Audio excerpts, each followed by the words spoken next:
Muslim. I am Shiite. You're not Muslim. I am Shiite. You're not Muslim. I am Shiite. I always say, Ya Ali. You literally took yourself and taken yourself out of the fold of Islam if you're ever meant to begin with. Say the shahada right now. أشهد أن لا إله إلا الله وأن علي ولي الله. الله أكبر.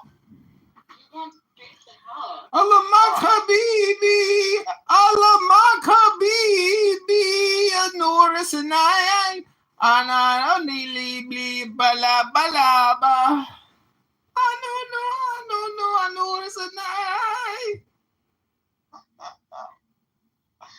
Why don't you like? You said I'm not a Muslim, and then you don't like that I'm a Shiite. Why is that? What's wrong with being Shiite? Cause it sounds like shit. But it's better than a Sunni. That sounds like diarrhea, if you ask me. Alice, boo boo, you do deserve much better than this. Hello? Hello? Hello? Hello? Hello? Hello? Hello? You say usually makes you laugh, but like the whole pretend you're female. Hello? Yeah. Hello? Yeah, still a breakup happening. Hello? But, you Oh.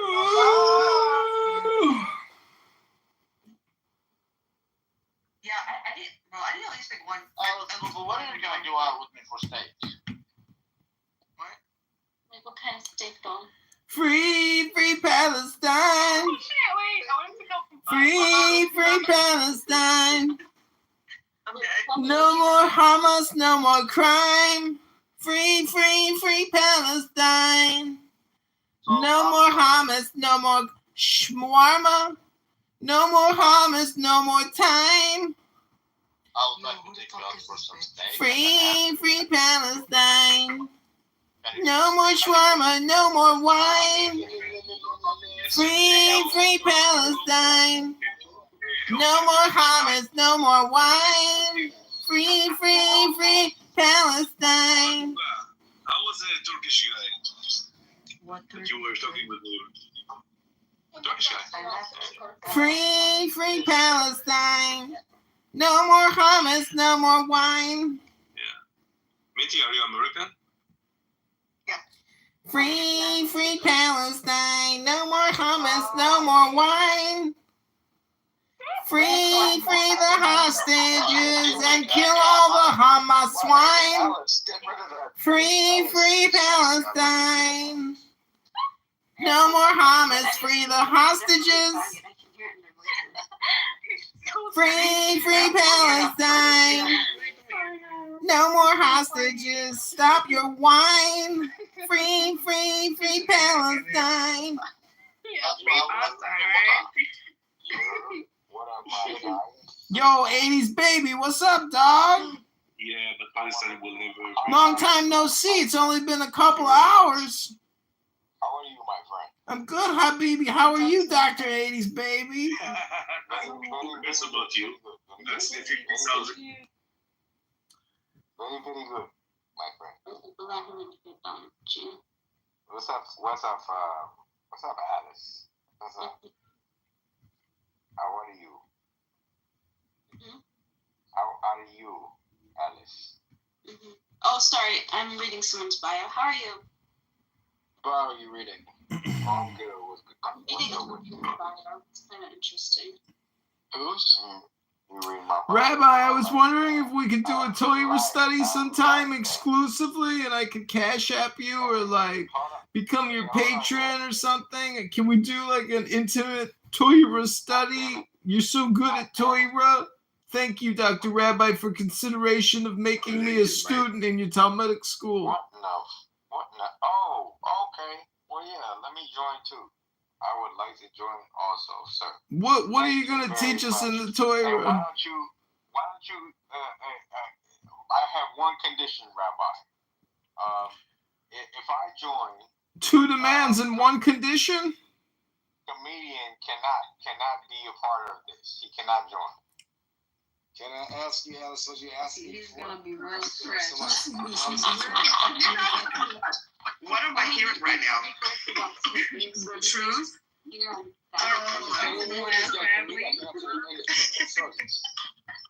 No, honestly, like English words.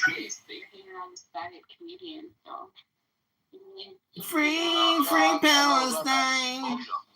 No more Hamas, no more crime. Free Palestine. No more Hamas, no more wine. Free Palestine. You keep bitching about it. No more Hamas, no more wine. Shut up, man. Just shut the hell up, man. Out of respect for you, I didn't kick him. Like real shit. Nah, I don't think I'm this nigga out. Real shit. Free Palestine. No more Hamas, no more wine. No, comedian. You gotta work on your Free Palestine. It's kind of stale, my boy. No more Hamas, no more crime. God damn, I gotta get. He's hurting my ears though. Free Palestine. Alright, I'm out. This shit crazy. Hello? Forgot it. Hello? Hello? Do what now? What you say? Free Palestine. No more clown house, no more wine. You see, he's destroying your room, Alice. She finally kicked it. Everywhere. The most beautiful thing I've seen so far is going to Ephesus, the ancient city. That shit was incredible. And I have a theory that I'm like working on with like a book, but walking in a place where ancient civilization was once lived was amazing. Like everything was marble, not concrete. Like everything was fucking marble. Still, like walking on marble pathways that existed thousands and thousands of years ago is crazy. And it's like, how the fuck did this happen? How did they build this like big ass things? Like the columns, all of that, everything is marble. That shit crazy. I didn't see concrete unless they had to replace something with an earthquake ruined. Everything was still marble, and the Church of Mary was still there, so I got to visit that. I didn't get to visit the house of the Virgin Mary because her house was a little further away than where I was, and I was already tired because it was like a 4-hour walk around that whole place. But that was so beautiful, just to like walk where that civilization existed. But that was crazy. But yeah, I have been Dora the Explorer every freaking where.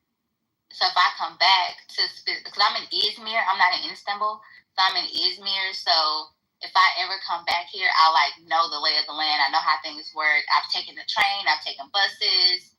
I try to be a local as much as I can to really get the experience.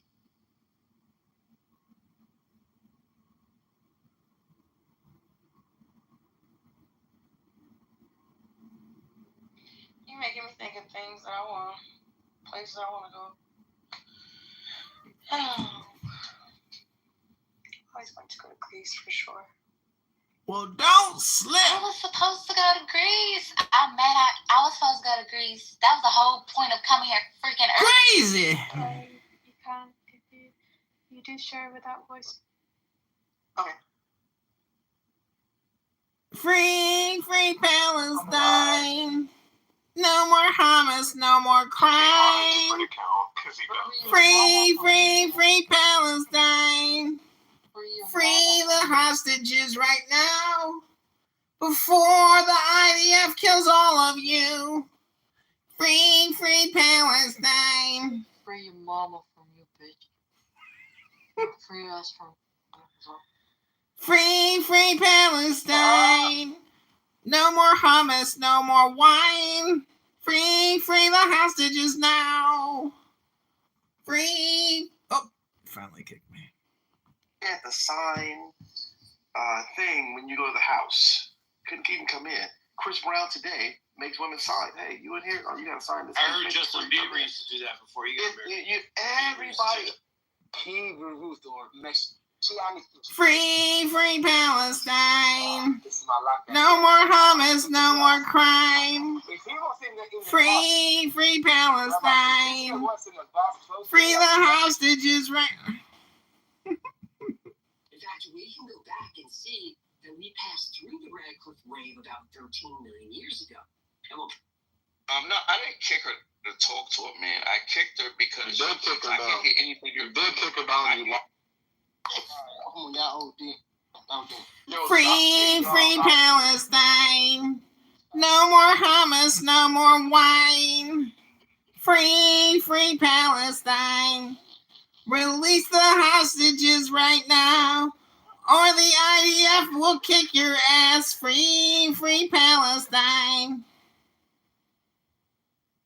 They kicked me. And then hands and feet. Well, I don't remember any place in the Bible where Jesus said that Jesus was beat.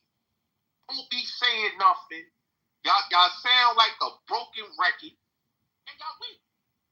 Free Palestine. No more hummus, no more wine. Free All right. Have a good night. I'm out with the troll. So, like I said, It's the super troll. all that with people, they hit it. Click on my picture. My shit's hyperlinked.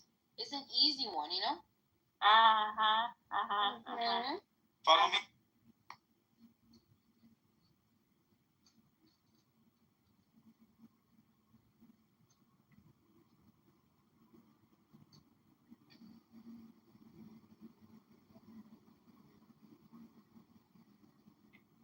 In the corner of your mouth. What that is?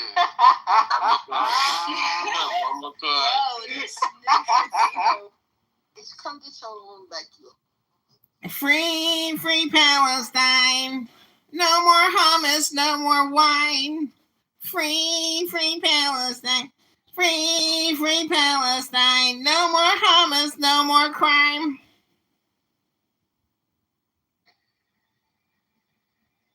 To go to Atlanta with nowhere to stay, no money.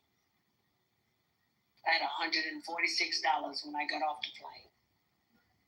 Bitch, you had $146 and nowhere to sleep, nowhere to go. What did you do? And didn't charge me a quarter. I started. The Israelites learn it. You learn the Bible from a different perspective. So I'm not saying that I know the Bible more than you. What I'm saying is the overall points that you're going to make, I'm going to destroy. Now, if you want me to do it, I'll do it. I don't want 100K bitch. Like I said, back to the women. Exactly. So the bitch men don't want to talk to you. They don't want to talk to you. You don't think a man that can handle 42 things and handle household? This is what I'm saying. You don't even wear. Okay, so how much is your household? I'm not talking to you, little nigga. I'm a little nigga, but you ain't talking about fantasy money and fantasy bitches. Nah, no fantasies. We having a conversation. Everything fantasy, because I don't. You don't have a conversation. You don't have. Fuck him. What is he talking about, Dylan? Black women ain't out here murdering. Do you watch like true crime? Shit is white people shit. Now, if we gonna have a realistic conversation, we're gonna have a realistic conversation. We're gonna have a real conversation. He supposed to be talking about white women and what they do, and he always flipping it on some black women. That's all he's and I agree with Mimi on that. But if we having a realistic conversation, most celebrities are not getting lined up by black women. Not on this level. History. I've been on this planet for long enough to hear where y'all going, all this shit y'all talking about. I got you. I'll fall back. I won't speak on it. Just take them. So I'm always. Free Palestine. No more hummus, no more wine. Free Palestine. No more hummus, no more crime. Free Palestine. No more hummus, no more crime. Palestine. No more hummus, no more crime.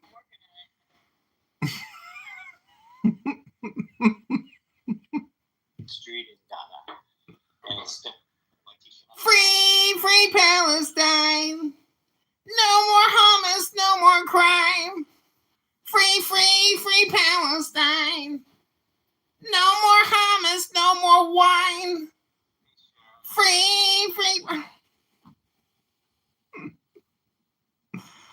Oh my God.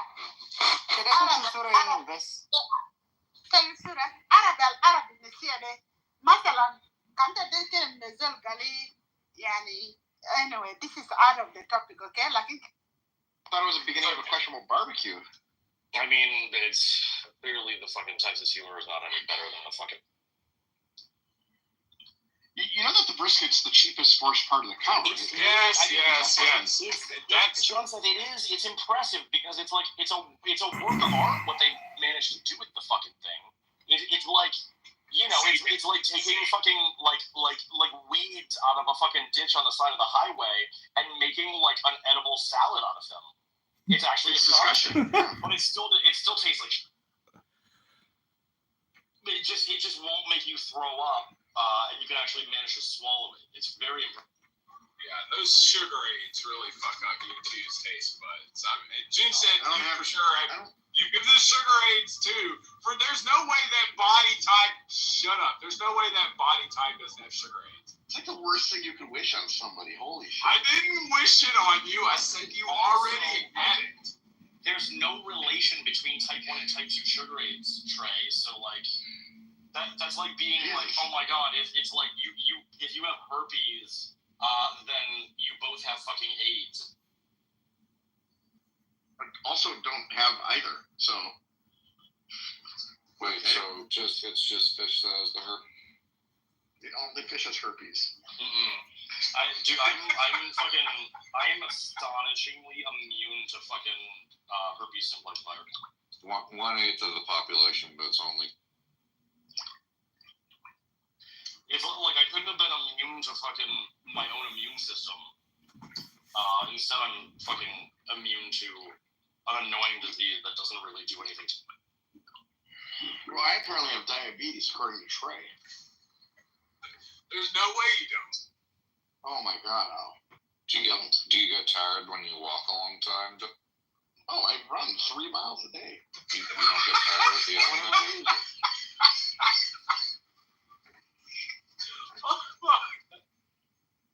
Trey, I'll record my run tomorrow if you want. Alright, let me see your 3 miles. We also feel joy and happiness because we're back in our home. A way to soften the blow. So we go back and forth. I do hope I get to eat my words and I get to see you run 3 miles. I thought you wanted to show you the secret fucking.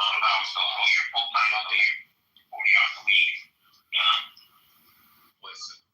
The next time I go to Florida, matter of fact, I'm only going to eat barbecue, and I'm going to eat it. Because it has been filled with holy acts. You definitely do not fucking go to like Sunday barbecue or like any of the fucking chains. That's not gonna work out. You will get slightly different styles in different places. I'm a big fan of like. There goes like the whole year of work. Kind of shit. If you're like on the verge of retirement, you just lost a quarter, you lost $250,000. You're like, fuck. Are you talking about the vinegar type? No, I'm talking about the ribs that just like Florida barbecue is Georgia or Carolina style. So. It's a mixture of styles. Yes, and they'll have like an array of sauces that you can like squirt on your fucking barbecue. That's what you call that dog shit they serve you in Florida? A mixture of styles? Man, you've never had it.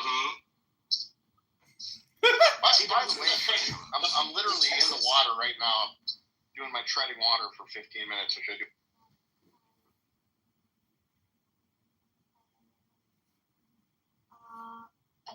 Free Palestine. No more hummus, no more crime. Free Palestine. No more hummus, no more wine. Free Palestine. Wait, can you sing it to music comedy, please? You want me to play the music, or you're gonna play the music? I'll play it. All right, yalla, come on. Yalla, Habibi.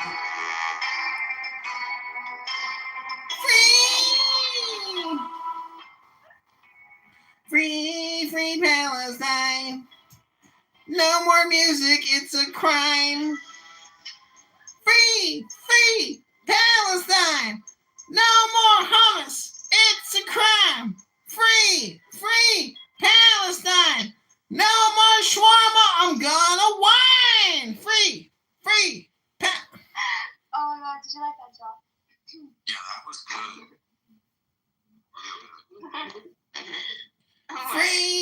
Free Palestine. Alright, bro. No more hummus, no more. I bet you're gonna go sleep. I'm gonna hear your fucking voice. She's not gonna be able to fall asleep. She'll be remembering the psyop torture. She told me she don't really like him. Oh my god, this nigga is back. I know you ain't live on YouTube right now. It's about to be 2 a.m, dude. Do you ever go to bed? I'm gonna let you come up. I'm gonna let you up for a little bit. We gotta get drunk.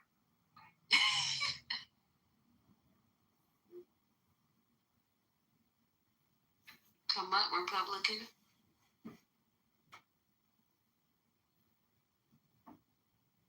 He's probably talking shit in the goo on his live.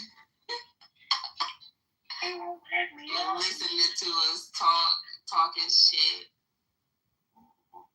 I ain't gonna lie, that shit was so funny earlier when he came in and we joined that nigga's live. He started laughing. That nigga started laughing. I sent you an invite.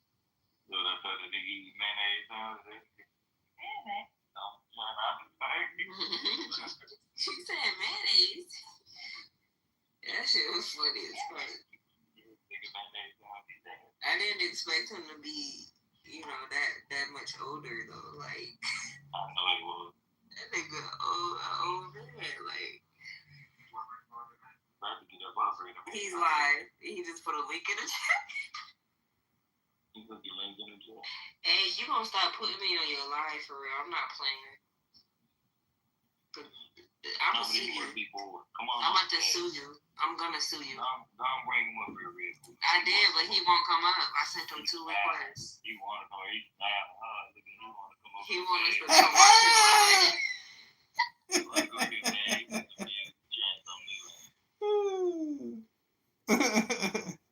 Sit for comedy, don't like comedy.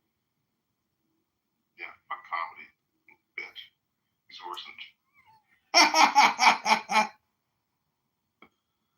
Hey, what's up, everyone? What's up, Joe? Welcome, guys. This is Tommy.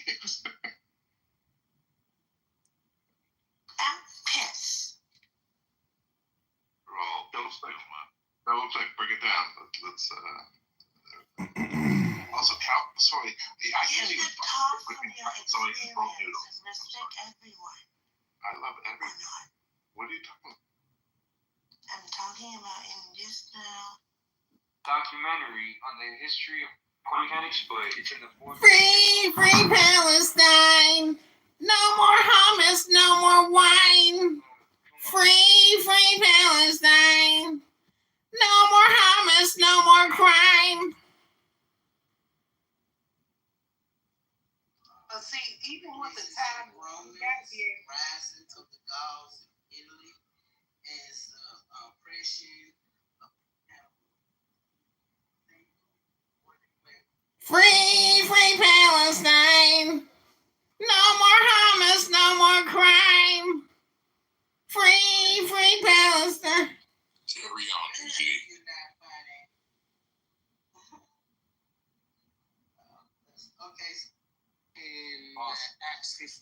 Free Palestine. No more hummus, no more crime. It's gotta be driving these people crazy.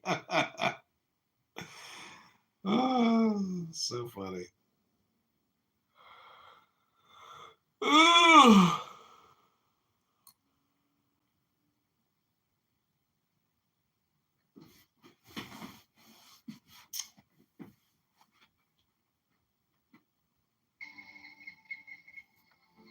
I have unlimited potential. A brother. I now see greater potential in myself than I have ever seen. Preaching truth.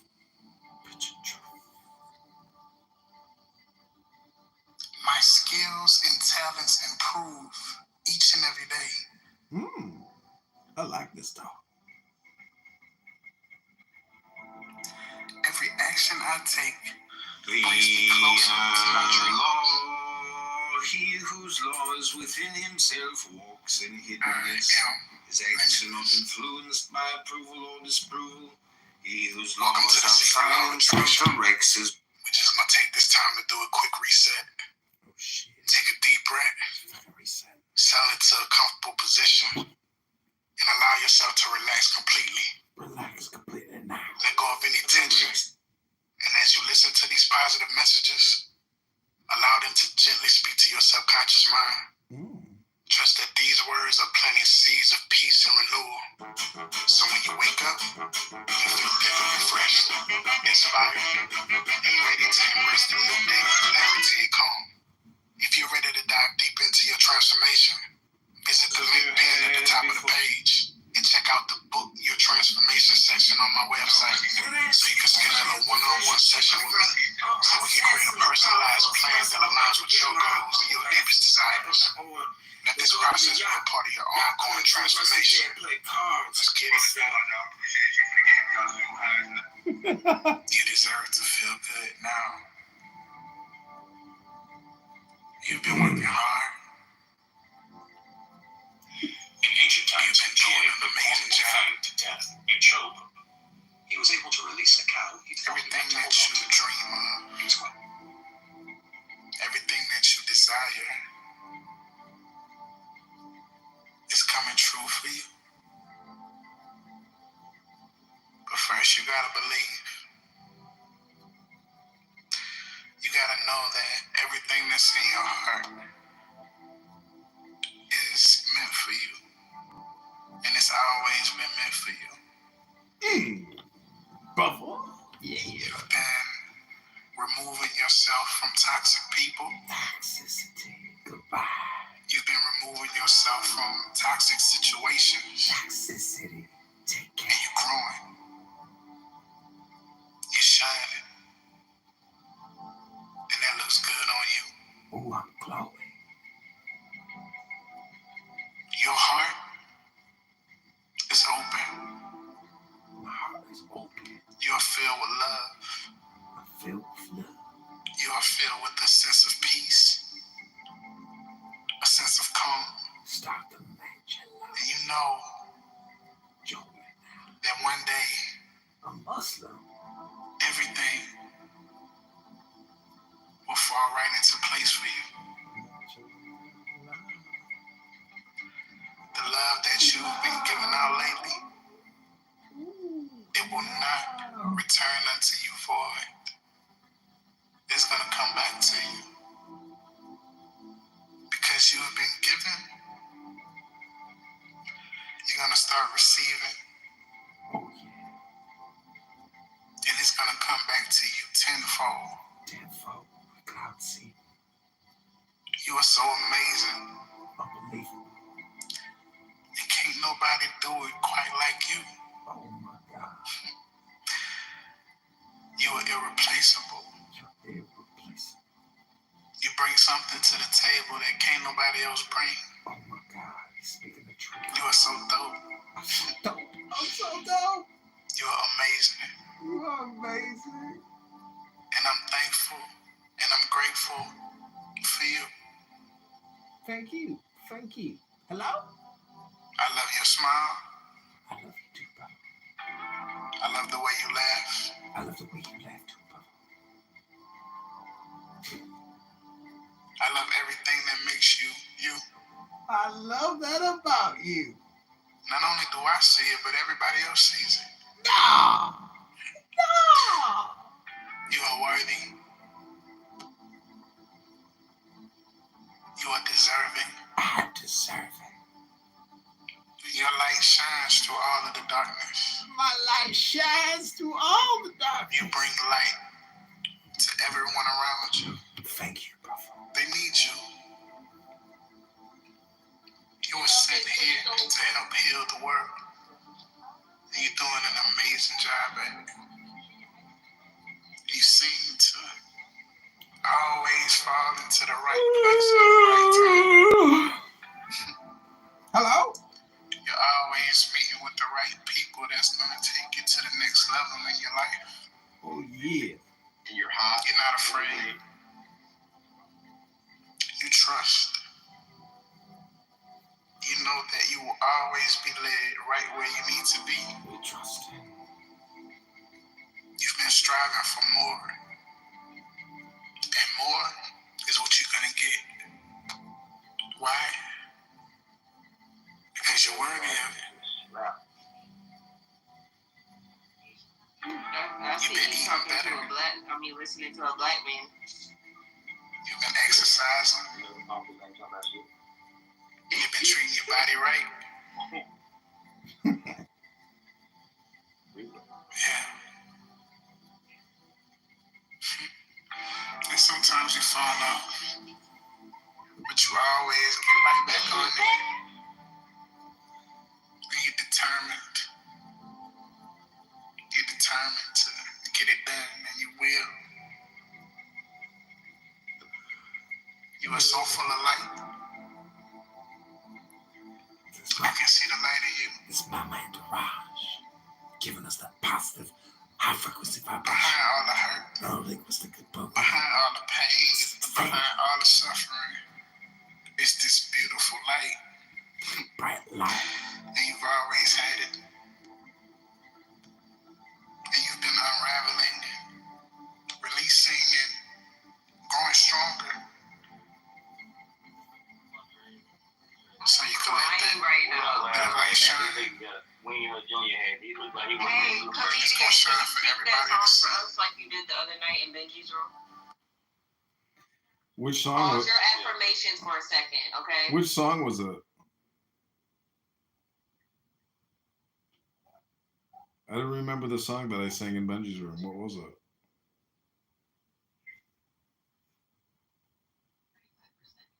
It was the one where you lift your head up off your head and put it back on. The bald head, eh? I can't remember the song you sung in Benji's room, but it was funny as hell. Oh yeah, it was about Carmelo Anthony. Oh, you want to hear the Carmelo Anthony song? Yeah, go ahead. Free, free Carmelo Anthony. Free, free Carmelo. He did not commit a crime. He just didn't have the time. He stuck him with a knife because it was raining. He didn't want to get wet that day. So he said, fuck it, enjoy your life. I'm just doing my life. It's just my message. My name is Carmelo. I didn't want to have to kill, but they wanted me to leave the tent. But it was raining out and I get wet. My name is Carmelo Anthony. You can find me on GoFundMe. The name is Carmelo Anthony. I didn't want to have to kill that day, but they told me I'd have to slay. They gonna lie with their song. And he got a peach fake button down. This is my next song on my album. It's called Free, Free Palestine. Free, free Palestine. No more hummus, no more wine. Free, free Palestine. No more hummus, no more crime. Free, free Palestine. No more shawarma, it's a crime. Free, free Palestine. Free the hostages right now. Let them go, please, and we will blow you all up with a mine. Free, free Palestine. The next song is called High Frequency Positive Vibration.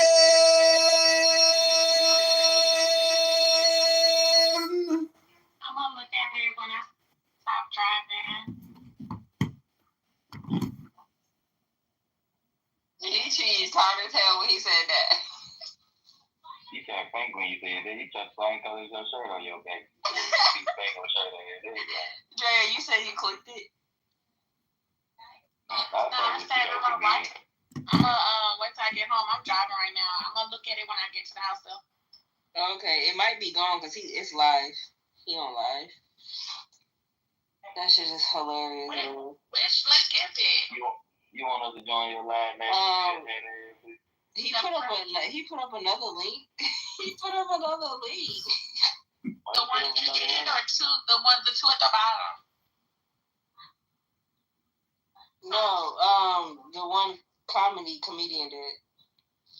The first one or the second one? Both of them is the same one. Oh, okay. Hold on, let me see if I can do it.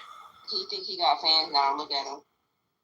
It's just like he think he got fan and look at him, his head leaning. He happy as hell. Well, every time you smile, your head leaning. Submarine head ass. Yawn and shit. I don't get breath head. Okay, I'm gonna put a new hat on. Just give me 1 second. Shook his head, yeah.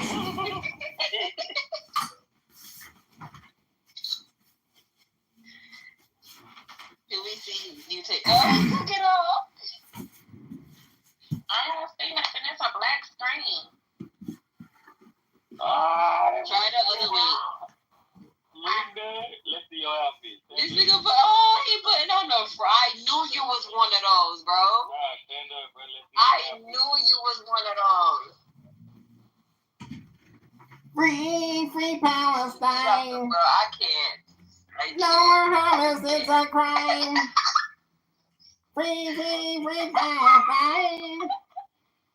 No more homicides or crime.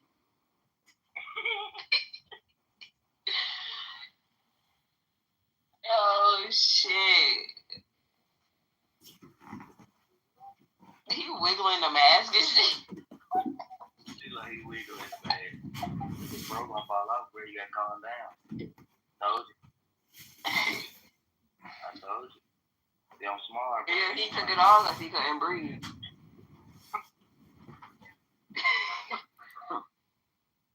He used to be in the DC National Guard. Oh, did you guys run together? Wow. DC National Guard. And I used to have in my unit. He was just in my unit. I don't know. Now, Nicholas Terza claims that he knows Hegseth from the DC National Guard, but we spoke to a senior official at the Pentagon who said that's not true, that Hegseth has not ever heard of this man or seen him. But what do you think the intent is? Is it like they want to hurt America? I think they don't care who they hurt to enact a change that they see making America populous, conservative, Because he got two different phones and two different angles.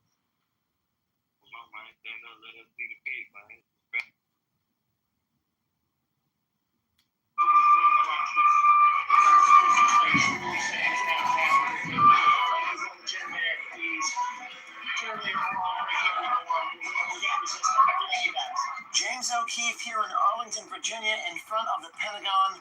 The branch chief inside the Pentagon saying on in camera he's going to resist against Trump and Hegseth. Now, since President Trump was elected and assigned Pete Hegseth as Secretary of Defense, the DOD has faced a number of leaks in the past few months from employees inside the Pentagon. There's some type of deep state forces that want to make sure you don't stay there. They've come after me from day one, just like they've come after President Trump. I mean, I've gotten a fraction of what President Trump got in that first term. The Secretary of Defense, Pete Hegseth, has been going on media interviews expressing that there are people within the Pentagon who want to resist the president and hurt his policies. I know exactly why I'm here, to rip out the insidious ideologies and not compromise and not back down, to reestablish standards and accountability. Nicholas Terza, a branch chief within the DOD, expressed dissatisfaction with his new boss, Secretary of Defense Pete Hegseth, claiming he is too young for the job. I'm assuming that your boss isn't Pete Hegseth. Ultimately, he is my boss. Okay. But this is insane. I actually know Pete Hegseth. You do? Like personally? This is so crazy. Like, that's not a good reflection on me. That's a bad reflection on Trump. Like, nobody I know should be Secretary of Defense. Like, he's insanely young to be like, and he wasn't that high up in the military. He used to be in the DC National Guard. Oh, did you guys work together? Yeah, I mean, in our side hustle, the DC National Guard. And I met him in my unit. He was in my unit. Now, Nicholas Terza claims that he knows Hegseth from the DC National Guard, but we spoke to a senior official at the Pentagon who said that's not true, that Hegseth has not ever heard of this man or seen him. But what do you think the intent is? Is it like they want to hurt America? I think they don't care who they hurt. To enact a change that they see making America a populist conservative framework more traditional, even if that means being sexist or racist or chauvinist. Terza also saying on the hidden camera he did not know he was being recorded, that Trump is an illegitimate president, an immoral dictator, and they plan to resist everything Trump does. The same guy who tried to overthrow an election is just like truly saying Trump's not a dictator. He's illegitimate. He's terribly immoral. We're going to resist everything he does. I'm a very patriotic person, and I've never been patriotic. Now, the reason this is concerning, the Department of Defense is often directly responsible for the president's safety in the event of travel, events, campaign rallies, and everything else. What's your least favorite thing about that? Utterly lacks any moral. The worst thing about him is his utter lack of moral. The second worst thing about him is how stupid he could be. Should the president's safety be entrusted with people who believe that he is illegitimate and immoral? And here we have a field trip. Let's take a look. People are coming in. Hello, everyone. How you doing? This is James O'Keefe reporting live in front of the Pentagon at the Memorial, Air Force Memorial here in Arlington, Virginia. Stay tuned. The same guy who tried to overthrow an election. All working? Yes, I'm good. Actually, I want to start by asking you about the meeting we had in the Oval Office. How do you feel that you could have handled things better with the president and vice president? The meeting in the Oval Office, it did not help Ukraine. We spent nearly $200 billion to the defense of Ukraine. There are lots of questions about where...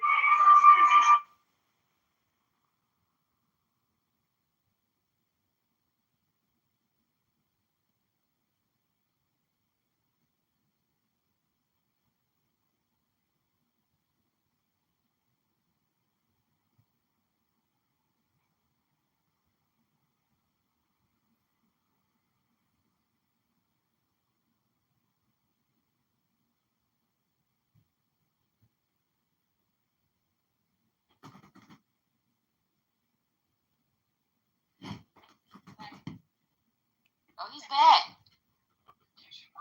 Free Palestine. Free Palestine. Oh no. No more hummus, it's a He crime. want his viewers back. Free Palestine. Okay, hold on. No more shawarma, should be a crime. Come on, man. 1 second, ball head. 1 second. Brilliantly bright, shining so white. It's such a light on my dome. The previous administration issued unlawful orders on mandatory vaccines on an experimental vaccine, COVID-19. You know it, we know it. We all know that the previous administration issued unlawful orders on mandatory vaccines on an experimental vaccine, COVID-19. You know it, we know it. We all know that the previous administration Hello? Issued unlawful.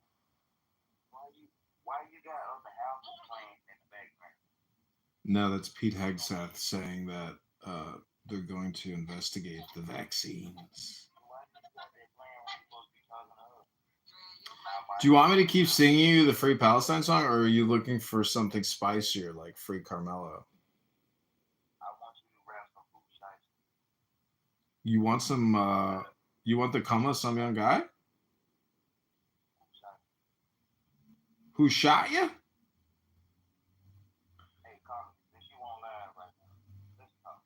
You want some Biggie? Funny with the money, yo, you got me mistaken, honey. I don't want to rape you. I just want the papers, the visa, capisha. I'm out like the papers. Who the head clown house Cumacho?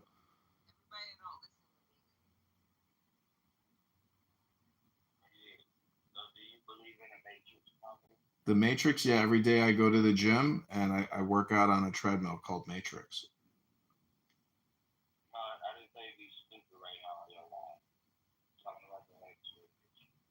Hello?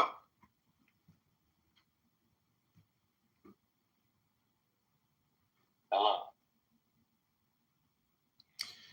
Under the direction, command, and authority of the Commander-in-Chief of the United States of America, CMAC will conduct rapid response audits of all Department of Defense combatant and joint commands. CMAC will act with direction from and coordination with the Office of the Secretary of Defense of the United States of America. CMAC will function to realign the service component branches of the Department of Defense back to its core mission. Defense of our constitutional republic, abroad through strength at home. Terminal objectives. Observe, identify, cordon, course correction, azimuth check, restoration, presentation, and self-termination. Conduct observatory audit of all Sikh COCOMs immediately upon order from the Sikh. Literally watching you say that shit. Like, nigga, what the fucking Adderall? Goddamn.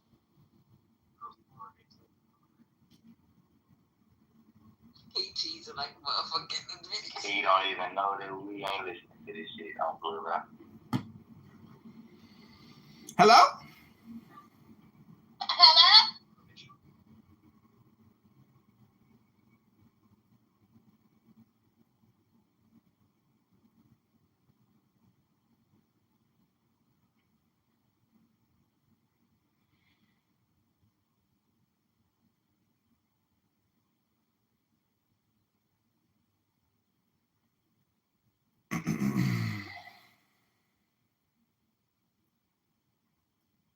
Ivan Rankin, how you doing, sir? Good. Good to see you. It's been a while. Man, good to be here. Good to be here. So, it's been, what, 4 years, 2 months since January 6th.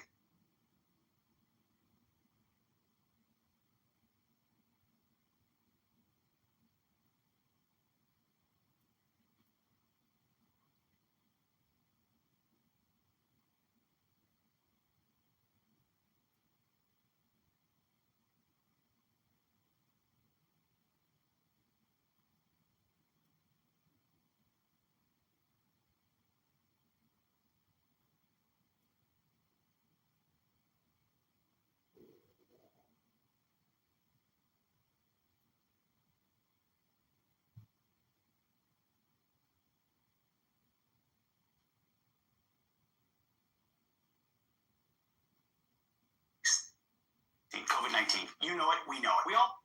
What? I know, Stacey.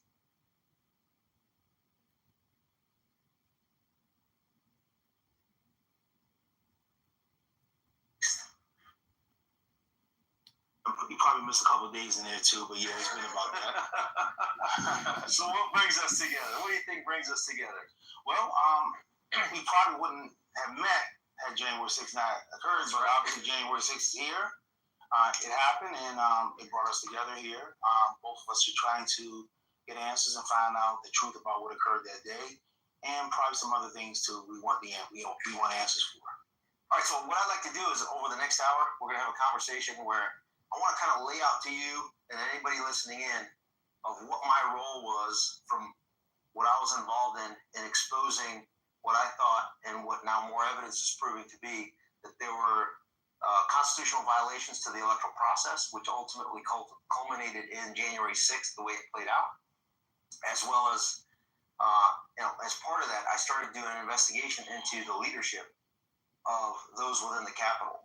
And a lot of people don't realize that there's been a lot of talk about the weaponization over at the Department of Justice, the U.S. Attorney's Office, which is part of the Department of Justice, the courts that ruled in egregious manners that slap folks with, extended sentences that are well beyond what most people would consider as fair and just sentences. That part I don't want to discuss at all, because that's been addressed by many other people. The reason why you are probably the most important individual to interview to go into detail about January 6th is because you understand the decision-making process, the law enforcement component of a branch of government that has no responsibility, oversight, or does not have to respond to the courts in this situation, or the DOJ, the executive branch. And a lot of people are going to think like, oh, well, Ivan's talking about nonsense here. And I think you're going to be able to help explain how the Capitol Police is a separate law enforcement entity, your jurisdictional authorities, and how things operate internally. And maybe we're going to get to specific names of those individuals that were involved in being on the other side of what occurred on January 6th. So we've all seen, the rioters, whatever you want to call them, rioters, election justice rally attendees, etc. When you've done several interviews, this one I want to make sure that we really hit upon who are the key players and decision makers to determine, hey, are we going to have protection? How much protection are we going to have? Who do we protect? How do we protect them? And what are those relationships between the protectees, right? Yeah. So, is there anybody better to interview than you? It'll be tough to find somebody. All right. Being that you're it sounds like you're tied for being the most humble person in the history of humanity. I try to be humble. That's right. Let's roll with the interview. So just to start, let's give a little bit of taste to people of your background, of why you are probably the best person to ask any question about the last quarter of a century, essentially, of U.S. Capitol Police. Well, in 1999, I started with the department, and I left the department in 2022. So I was a member of the Capitol Police for 23 and a half years. I've worked in various assignments. I got promoted to special agent, and that's under the Dignitary Protection Division. And when you go through, sorry to interrupt, because I know some of the components and training that goes on based on my background. When you say special agent, what training do you go through and where do you do the training? We train at different locations. It depended upon what the training was. We had vehicle training. To become the special agent. Yeah. You had to go through. It was a lot of book work to become a special agent. Classroom work. We had to attend special driving. We had this. There are certain things you have to do that regular officers don't have to do. You have to travel. You have to fly a lot. So we have to have specialized training for how to fly while armed. Mm-hmm. So we had. There was a lot of different training courses we had to take to successfully complete the program to become a special agent for the Dignitary Protection Division under Protective Services Bureau of the Capitol Police. So I had to time out. You're going into areas that most people don't understand. So let's kind of break it down. Mm-hmm. Let's go into the legal framework of your authorities, right? So you have Title II U.S. Code, Chapter 29 talks about how the Congress authorized this entity known as the Capitol Police, right? Yes. And within that, you have above that guides the Capitol Police decision making is the Capitol Police Board, right? Correct. And that's appointed by the Speaker of the House, Senate Majority Leader, through the two sergeants at arms, and then architect of the Capitol. It's kind of like the governing body, right? Yes.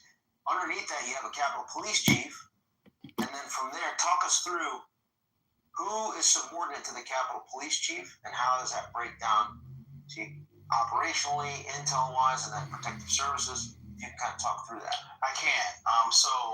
Right now, the Capitol Police, they have 3 different bureaus. You have Training Services Bureau, you have the Operations Bureau, and you have the Protective Services Bureaus. You have 3 different bureaus.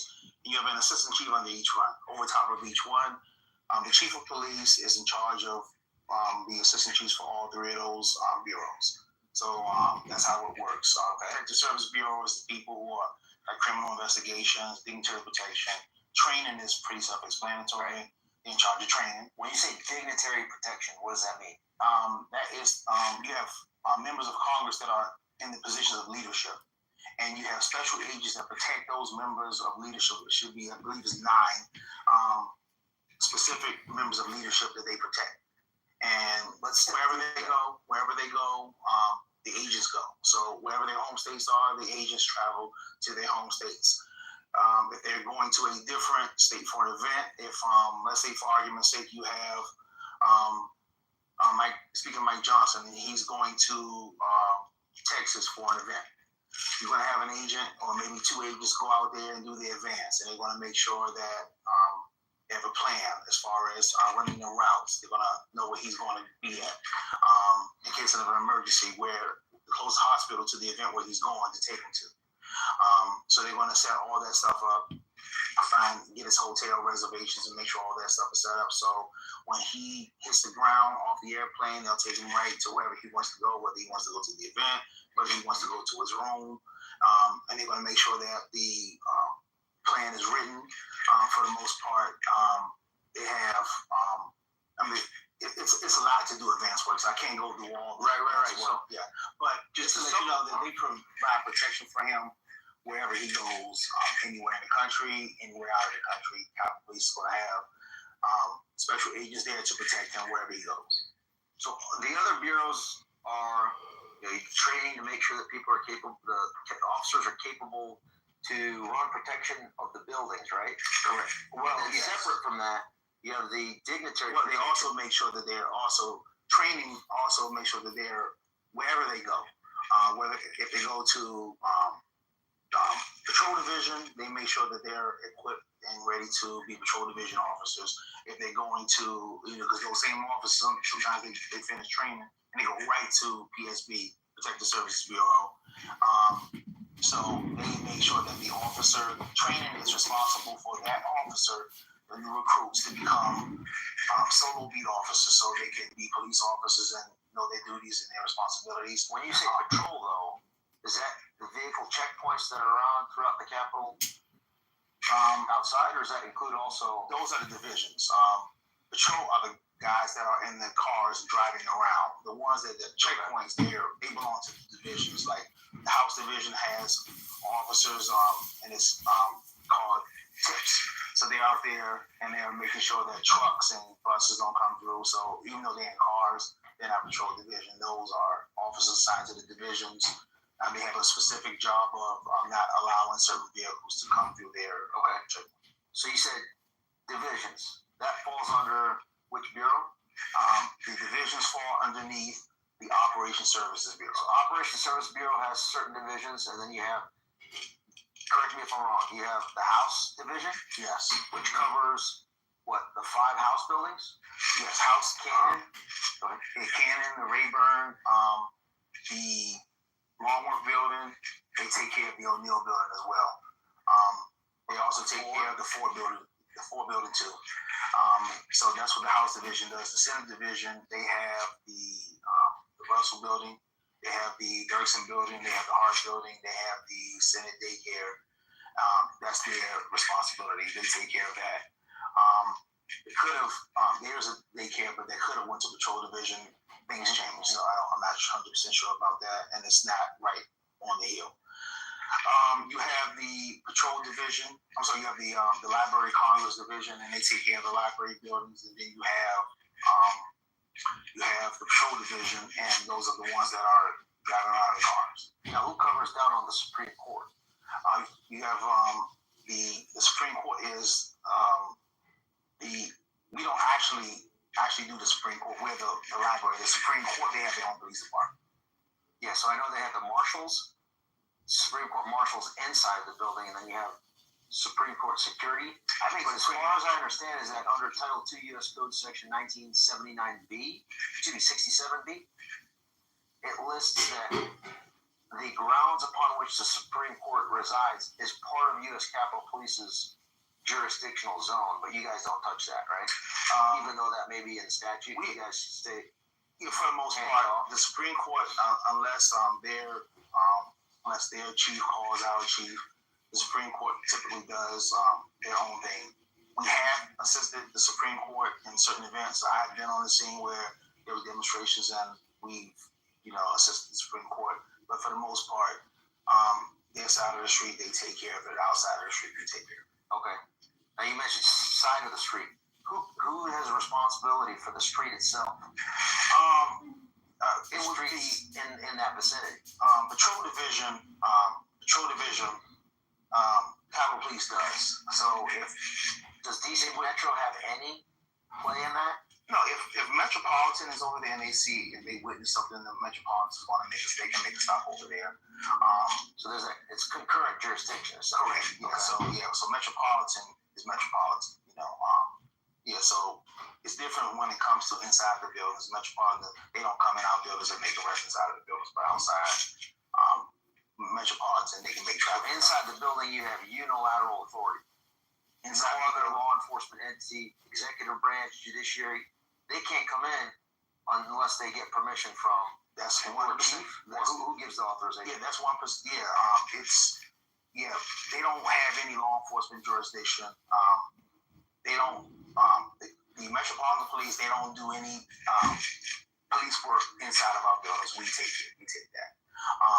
Now, if there was certain crimes, if there was a murder inside of one of the buildings on Capitol grounds, the Metropolitan would take that because they're the primary investigatory agency for any homicides in D.C. The Capitol Police will be a secondary. So I'm sure that they get into. Is that what occurred with? Well, actually, Babbitt Metropolitan was the primary law enforcement agency that was doing the investigation. Okay. So we're going into the kind of structure. So we got the Capitol Police Chief at the top. You have the 3 bureaus. Yes. Training Bureau. So we're not going to cover that. It's self-explanatory. You got the Operations Bureau, which we talked about. The Library of Congress Division, House Division, Senate Division, and there's also Capitol Division. The Capitol Division, of course, that's the other one, and SOD, which is Patrol Division. Okay. Yeah, so Special Operations Division. So that's what they have. There's 5 divisions. So it's 5 divisions. Okay. And you worked primarily in which of those divisions? The Capitol Division. So the Capitol Division. Capitol Division is where I spent most of my career in the Capitol. And what does that cover? The Capitol and the Capitol grounds and the CVC.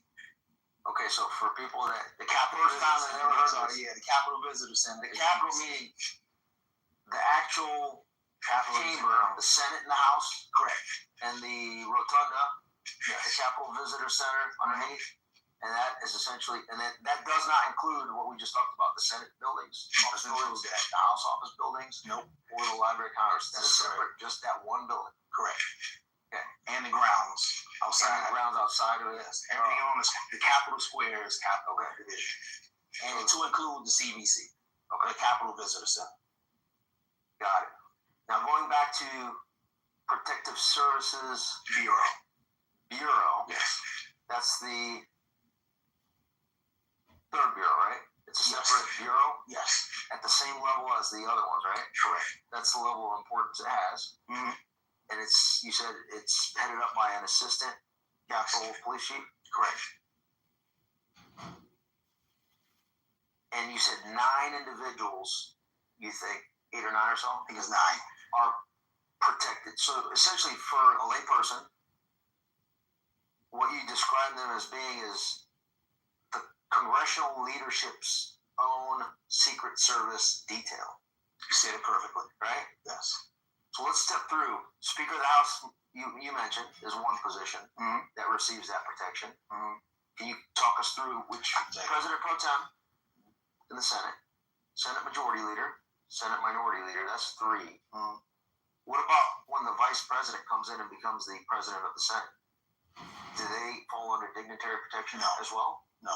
Or do you completely delegate that out to the Secret Service? That's Secret in Service. chambers. That's Secret Service. So they That's don't, President. but don't they have to fall under and coordinate? No, well, whenever anybody comes to, that's an executive position, executive branch position. So when they come in, we still put protection on them on that day when they're coming in, but that's not one of our regular assignments. We have It's just a one-off whenever they're in, Yes. in the chambers, right? So that might be the fourth one, right? I got to go back and look at all And nine. then on the House side, like you said, Speaker of the Speaker of the House, House, Majority Majority Leader, Leader, Minority Leader. Minority Leader, the Majority Whip, the Minority Whip. So that's five. So I it's think 5 on the that's Senate. the 9 right Yeah, I there. think that's the 9. So 5 on the House and then 4 on Four the in the Senate. Senate. Yeah. So I'm gonna go with that for now. Yeah. You know, this is important to understand that those 9 individuals, whoever they are, right? The key ones I want to talk about is Speaker of the House, Senate Majority Leader, President of the Senate, right? Or pro tem. Those are the key individuals that have their own separate protective detail. Correct. And they're U.S. Capitol Police officers 100%. inside of the Dignitary Protection Division. Correct. And you probably know all those people, Yes. right? Because you spent 23 years. Well, in the turnover is so great now. They got so many new officers there now. I don't know a lot of them. Well, let's go back to January 6th. Could you name off at least a couple of them that were regulars? A couple of the officers. Yeah. I could probably name some. I won't do it here on No, camera. but I'm just saying, if you were asked, like, you'd be like, oh yeah, this person. Yeah, I can say, for the most part. That's the level of knowledge and understanding of the entire force you have compared to anyone else. I've been here a long time, and like I said, they had a lot of, because the threat levels went up, so they had a lot of new officers they hired to put on those teams. Like the guys who were there for 20, 30 years, I know those guys. Right, and so those guys, that's what you said, were they travel. So not only are they protecting the leadership at the House, at the Senate, or I should say the Capitol, because you were Capitol Division, so you would probably, what's that? Yeah, since you were Capitol Division, I'm just internalizing what we've discussed so far. You had to interact and liaise or coordinate, synchronize, deconflict when leadership was coming through, because you were also, right? Well, not really. I didn't have to do that because leadership, they could bring their people. It's the Capitol, so they can walk in. They didn't have to announce when the speaker was coming in to me because they would tell their team members that the speaker was coming in if they were dropping them off, and then the agents would be down the stairs wherever they were going to be dropped off at, and the guy would walk them up. So, but they didn't have to coordinate that with me. They coordinated that with their team members. Okay. But I think the biggest point here is, though, these officers spend a lot of time with the leadership, both when they're working in D.C. and when they travel to their home district. A hell of a lot of time. And at the home district. Yes. So they're literally damn near living with their protectee. When I was an agent, because I was on the department for, like I said, 23 and a half years, 2 of those years for the most part, I was on the detail center after the anthrax attacks. So I spent a gazillion holidays during those couple years of eating my dinner at gas stations and grabbing, so everything was closed. So I would go grab burgers. It was a gas station that made hamburgers. So I would go there and go get something to eat. So I spent a lot of time. So would it be fair to say, not specifically, but would it be fair to say that any of these dignitary protection officers that have been in their position for quite some time, they know intimately their protectee, their family, their pattern of life, pretty much everything that they do? 100%. They're in the cars, phone calls. They're in the cars. They witness the arguments between some of the members and their spouses. They're in the car. They hear everything. They hear everything. They hear everything. Let me say that again. They hear everything. They do. So if there, for example, I'm not saying that there was or wasn't, say, for example, there was a transgression that may have taken place, those officers probably witnessed it. Yes, and then they were probably highly likely. Well, I would say if that occurred, and it was something that was they felt uncomfortable with, or something that they believed that Capitol Police leadership needed to know, then they would probably call and speak to their officials, and the officials would send it up the chain if it was something like that. Now, what if it was a transgression that was conducted and committed hypothetically by the protectee? They would probably probably either keep it quiet or they will report it up to whoever was in charge of dignitary protection, probably their official, or maybe directly to the, whoever was the head of their unit, captain or lieutenant. It would all depend upon the agent. Let's say hypothetically a Speaker of the House, I'm not naming names, just structurally, right? Organizationally. A Speaker of the House were to be disappointed in an officer that is protecting them.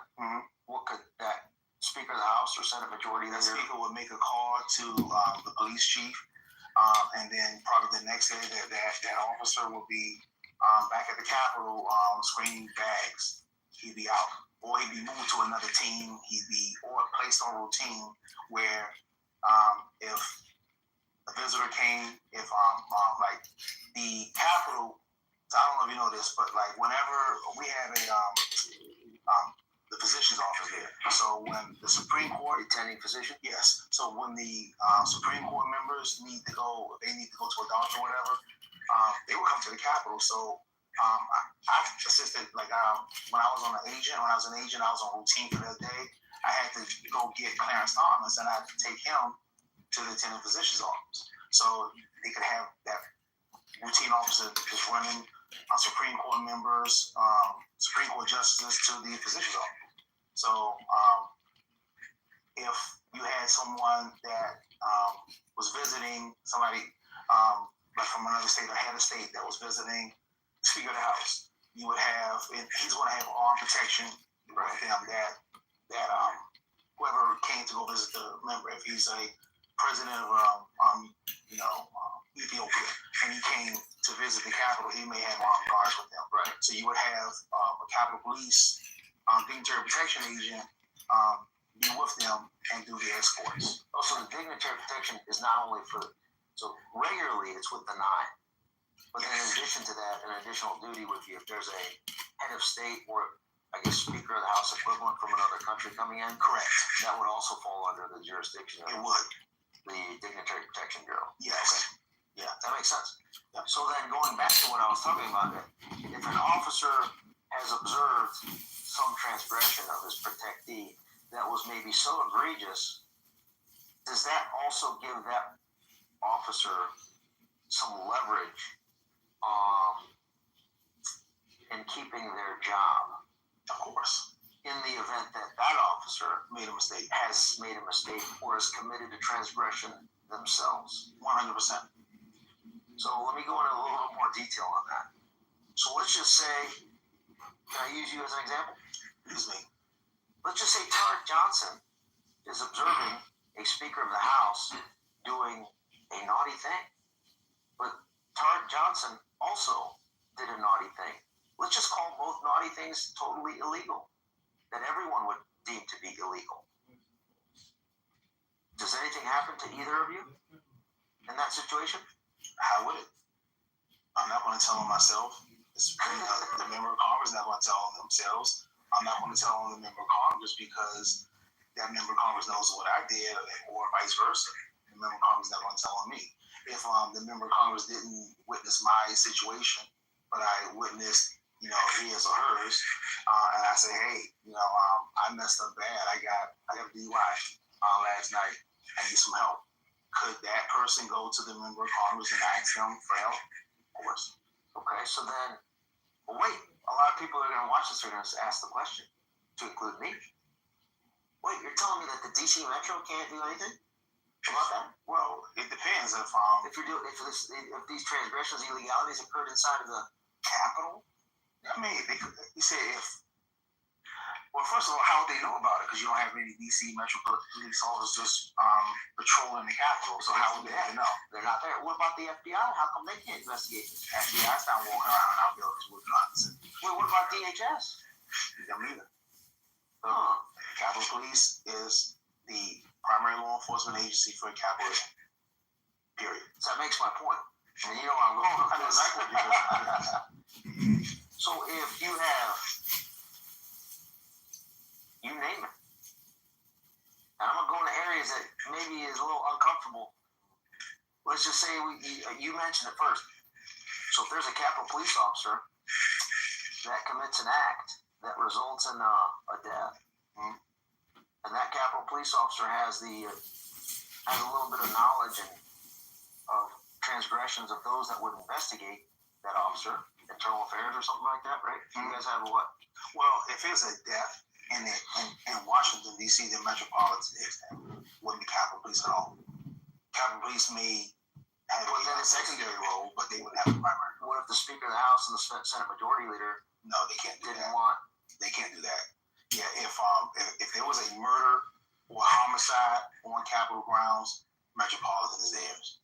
So even the Capitol Police or The Speaker can't overrule that? No. Senate Majority Leader? No. You laid out the whole structure of the Capitol, the jurisdictional responsibility.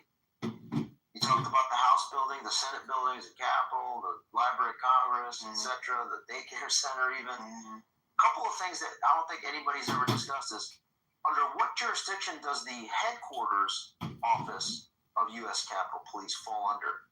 Senate Division. Senate Division? Yeah. And then what about the U.S. Capitol Police office that is just across the street from the DNC?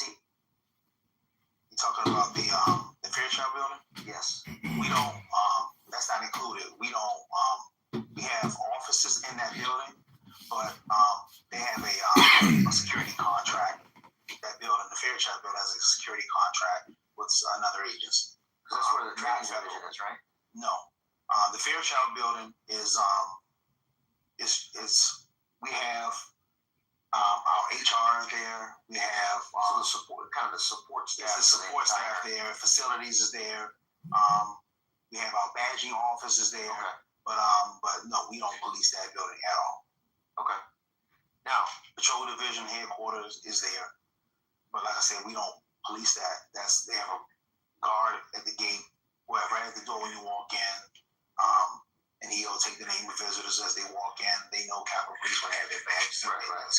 But no, we don't police that. Okay, that's good to know. Now, across the street is the DNC, and that is within U.S. Capitol Police Patrol. They also have, as well as the RNC. They also have their own. And the Capitol Hill Club. We don't. They have their own private. Inside of the buildings. But what about outside the building? I've seen private contractors standing outside of those buildings. Is that within the U.S. Capitol Police's jurisdiction zone?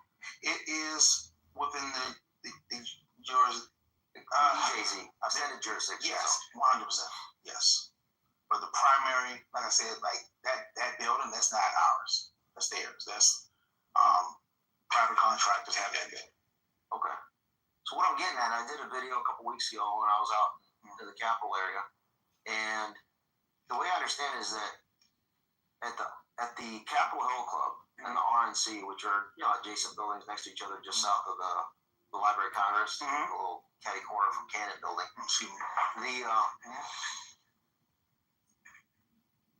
A lady identified what appeared to be a pipe bomb right by the dumpster in the back, kind of alleyway, and then she went to the guard shack, which is right back there. Some of these belong to alleyway. And reported that she saw a suspicious package. That then was reported to the head contractor for security at the RNC, a gentleman by the name of Ken Capolino, which you may know. He was a U.S. Capitol Police officer prior to becoming the head of security at the RNC. No, I don't know him.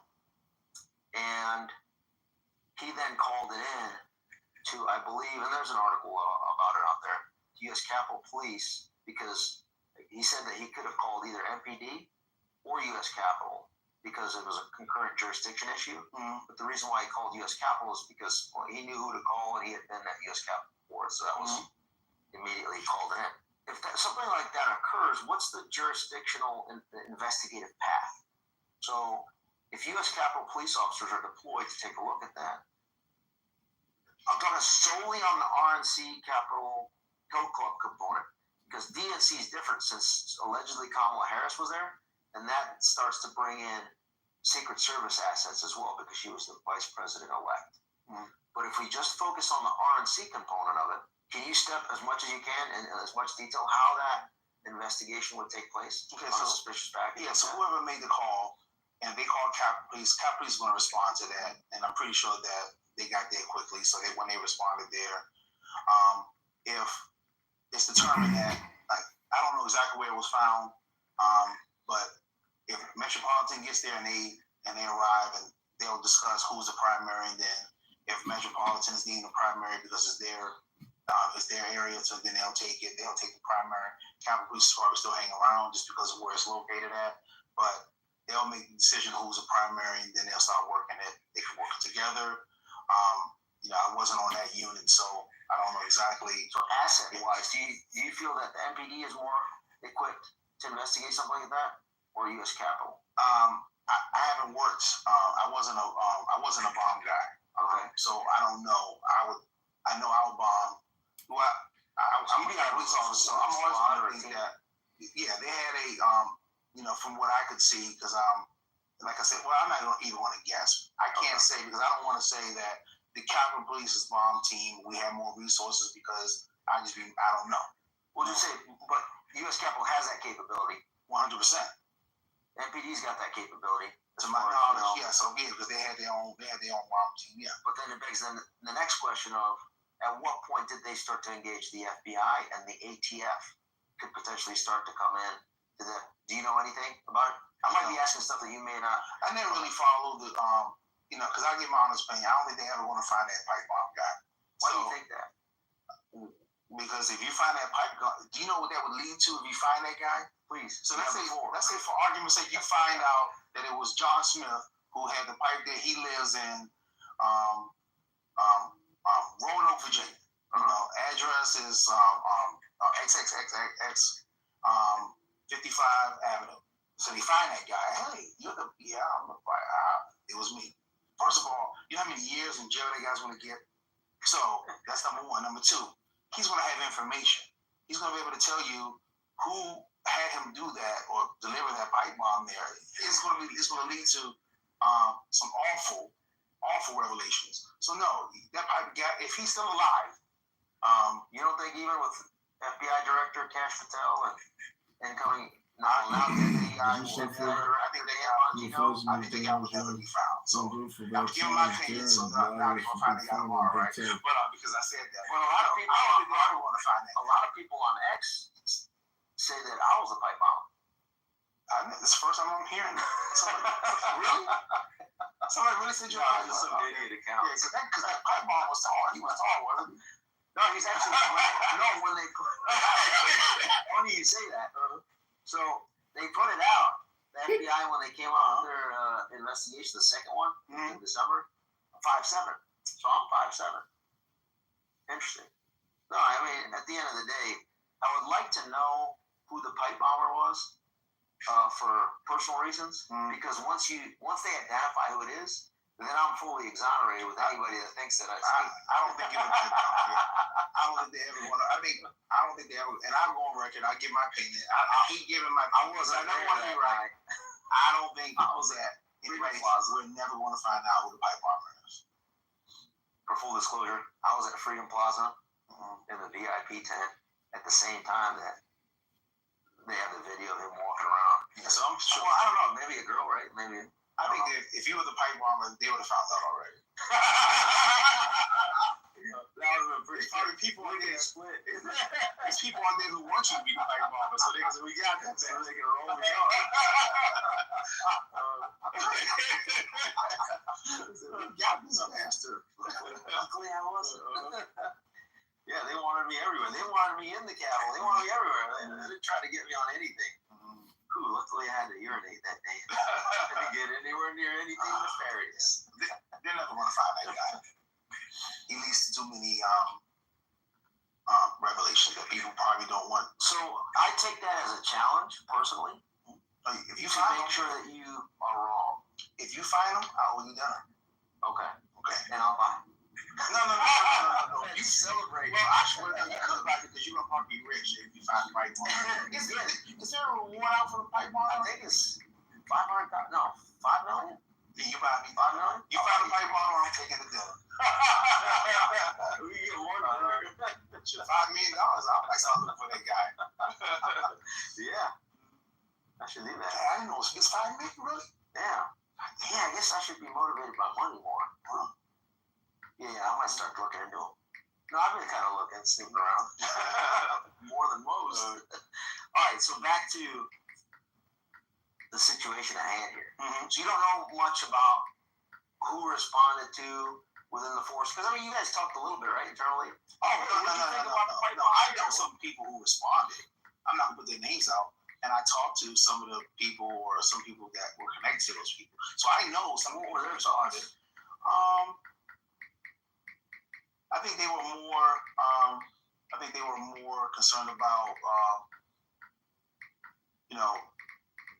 what was happening. I guess I think they could have figured out what was happening when, as far as that when you find a pipe bomb, when you find a bomb or any improvised explosive device, it's going to pull resources to that area.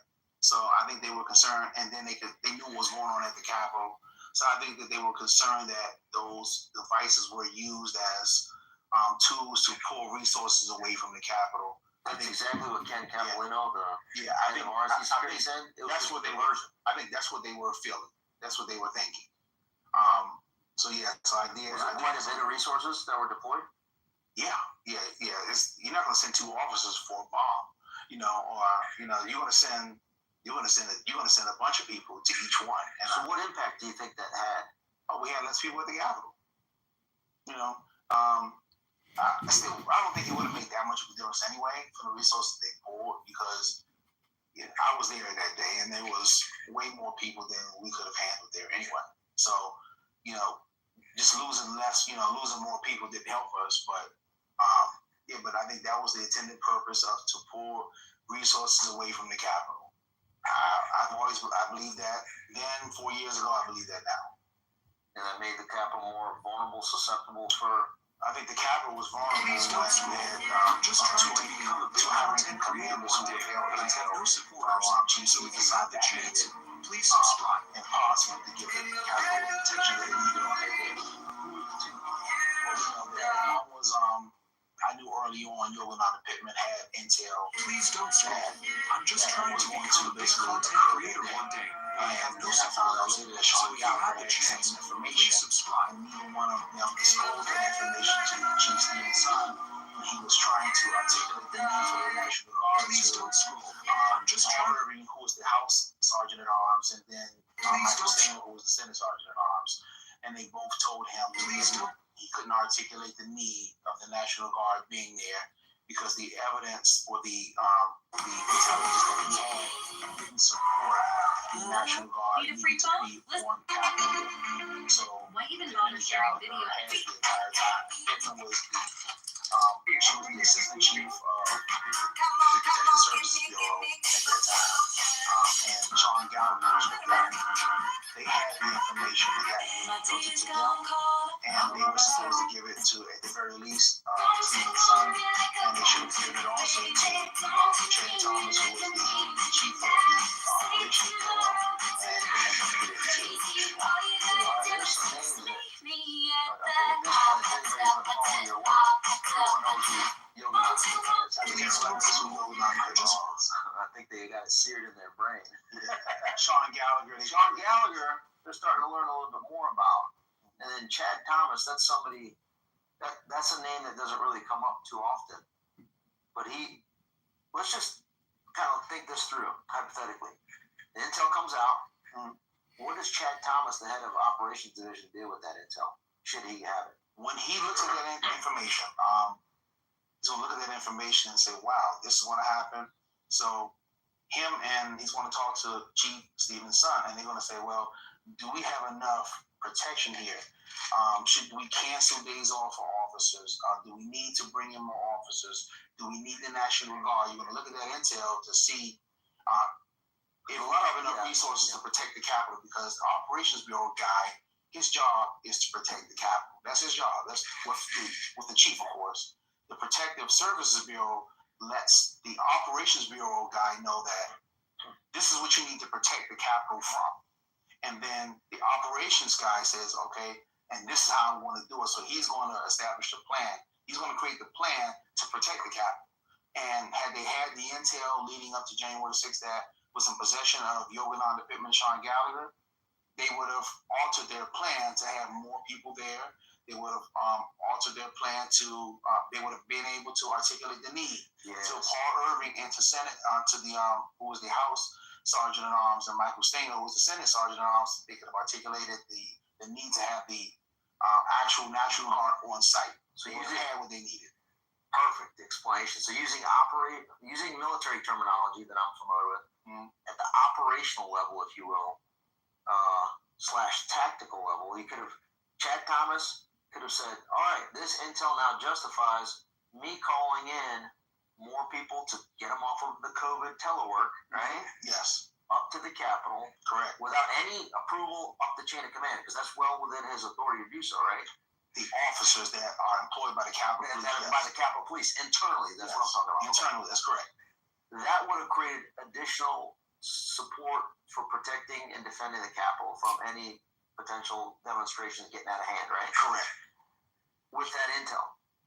And then secondarily, you said this, I'm just kind of reiterating it. Secondarily, at the strategic level, meaning externally, interagency, etc., that intel report would have then allowed Chief Son to then present to the sergeants at arms for a 7th time, I don't know how many times, to say, hey, we got this now.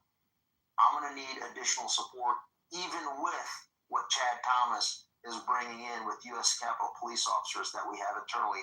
We're going to need external executive branch assets to augment our current capability due to the number of individuals and the threat reporting that we're getting in.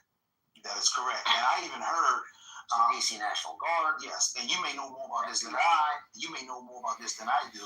But I heard later on that President Trump at the time he was going to give 10,000 National Guard members to the Capitol Police so we can have that.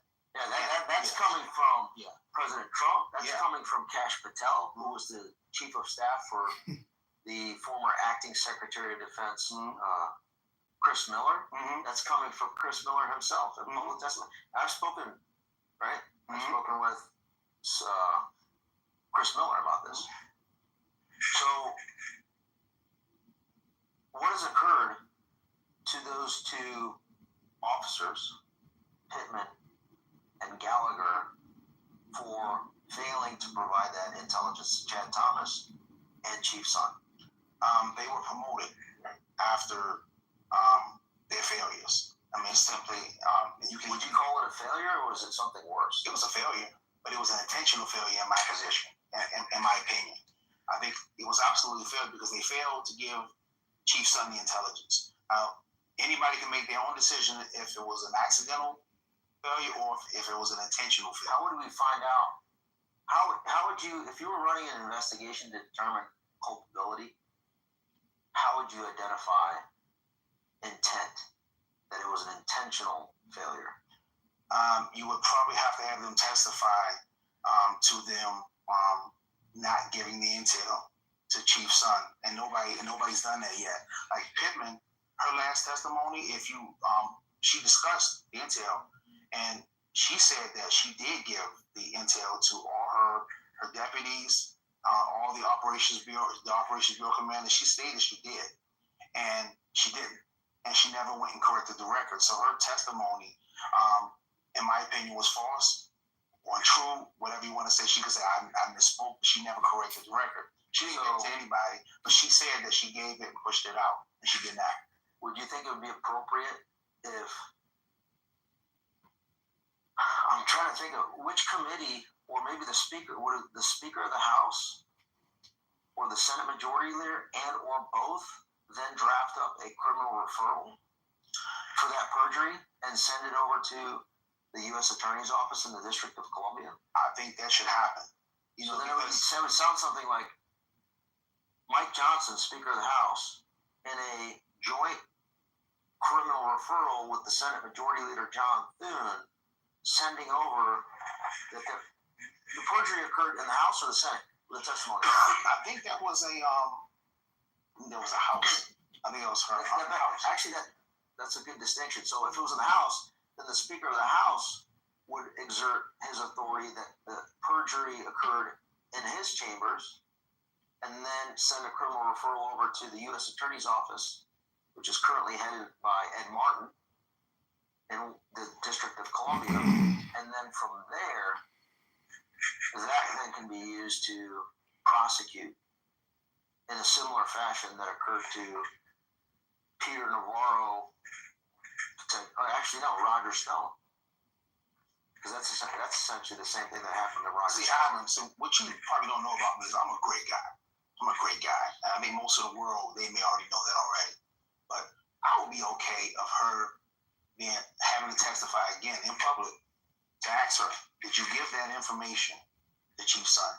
Did you give that information to Chad Thomas? Did you have that information? And then bring in Chad Thomas to testify, because I don't think he's ever testified. No, he has not. You bring in Chad Thomas, you have him testify, ask him if he received it. You had deputy chiefs, too, that would have had to get that information. Jeffrey Pickett, Eric Waldo, can't even think of one of the deputy chiefs right now, but you had other chiefs that were working there who she said she gave that information to. And then her subordinates, I guess, were the ones that put together that intel report, right? Correct. That came out of her shop. Julie Farnham, I think. Julie Farnham would have had that, did she? But I think that they pushed it up and told Pittman and Gallagher everything. And then nothing leaves that bureau unless Pittman approves it. Like, they can't just start sending stuff out. So, like, the intel people knew what happened, right? So, and they pushed it up. They can't just start sending the chief emails directly. Right, because it has to go So Pittman and Gallagher are going to get it. Pittman can make the argument that I would have had Gallagher do it. Gallagher could have said Pittman, but it would have been one of those two. So nothing would have left the Protective Service Bureau out of the intel section without one of those two approvals from one of those two people. It would have had to be either Pittman or Sean Gallagher. So those two were promoted after January 6th. So Pittman became the acting police chief. After Chief Stevenson was told to resign. Acting chief, and then Gallagher was assistant. Okay. He was acting assistant chief. What happened to those that did not receive the intel? Son was immediately fired, and apparently I heard that. Now this is what I heard. I heard that Chad Thomas came into the building one day, and he was driving his car parked. He was coming in, and they had some people, officers, meet him at the door, and they took his badge, and because he had a department vehicle, and they drove him home. So they basically fired him. And then when he came to retire, right, because he had over 25 years, right, Capitol Police said, no, you're not retiring. He was like, what? I can retire. And the Capitol Police says, well, you can retire, but we don't have to process it, because to retire from a federal agency, even if you meet all the requirements, the federal agency that you work for, they have to process it. So Chad Thomas was under that age. So if you're 50 years old, anything under 57, your agency has to process your retirement. And the Capitol Police said, we're not going to process it. What are you going to do?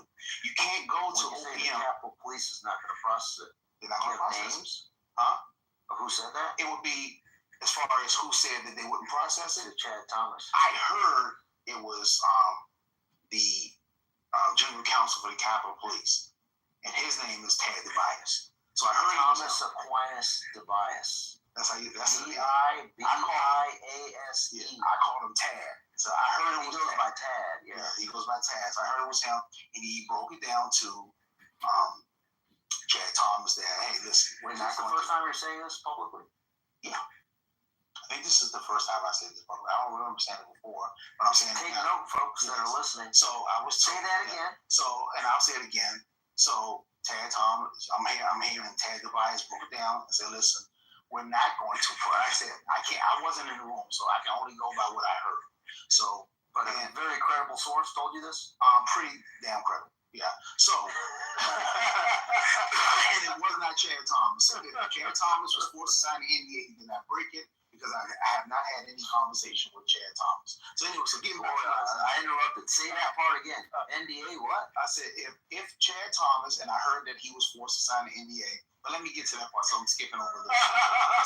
So this is what I'm hearing. So after Tad DeBias broke it down to him and said, listen, we're not going to process your retirement. And then Chad Thomas was like, I met my requirement. I gave my 25 years. I had my 20. I got everything. So you have to process my retirement. And it was like, we don't.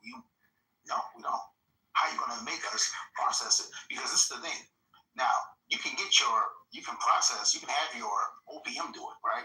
But they won't even talk to you till you're 57. Right. So then you get nothing until for those years, you gotta wait. You gotta wait. So your agency has to process it, right? And so what I'm hearing Tad said, no, we're not going to process your retirement, right? So then Chad was trying to make the argument, you have to do it. And then he says, oh, I can sue. And then he says, you can sue, and you'll probably win. But you're going to have to spend about $200,000 to do it, and it may take you years. Or you can sign this NDA, and you won't speak about the events of January 6th, and then we'll go ahead and process your retirement. And I heard he folded, he signed that NDA, so he can't speak about the events of January 6th unless he's subpoenaed. As per Tad DeBias. That's what I heard. It was Tad DeBias who led this. To recap this segment of the interview, the two individuals that committed at a minimum an intelligence failure, possibly an intentional intelligence failure, deliberate, promoted. Those two that should have received the intel to then act on it to protect the Capitol, they were administratively weaponized against by those same people that threw them under the bus. You could call it that, or you could call it that they were screwed. Yeah. I like the laugh. And the other people that were in the operations division, if you will, was even I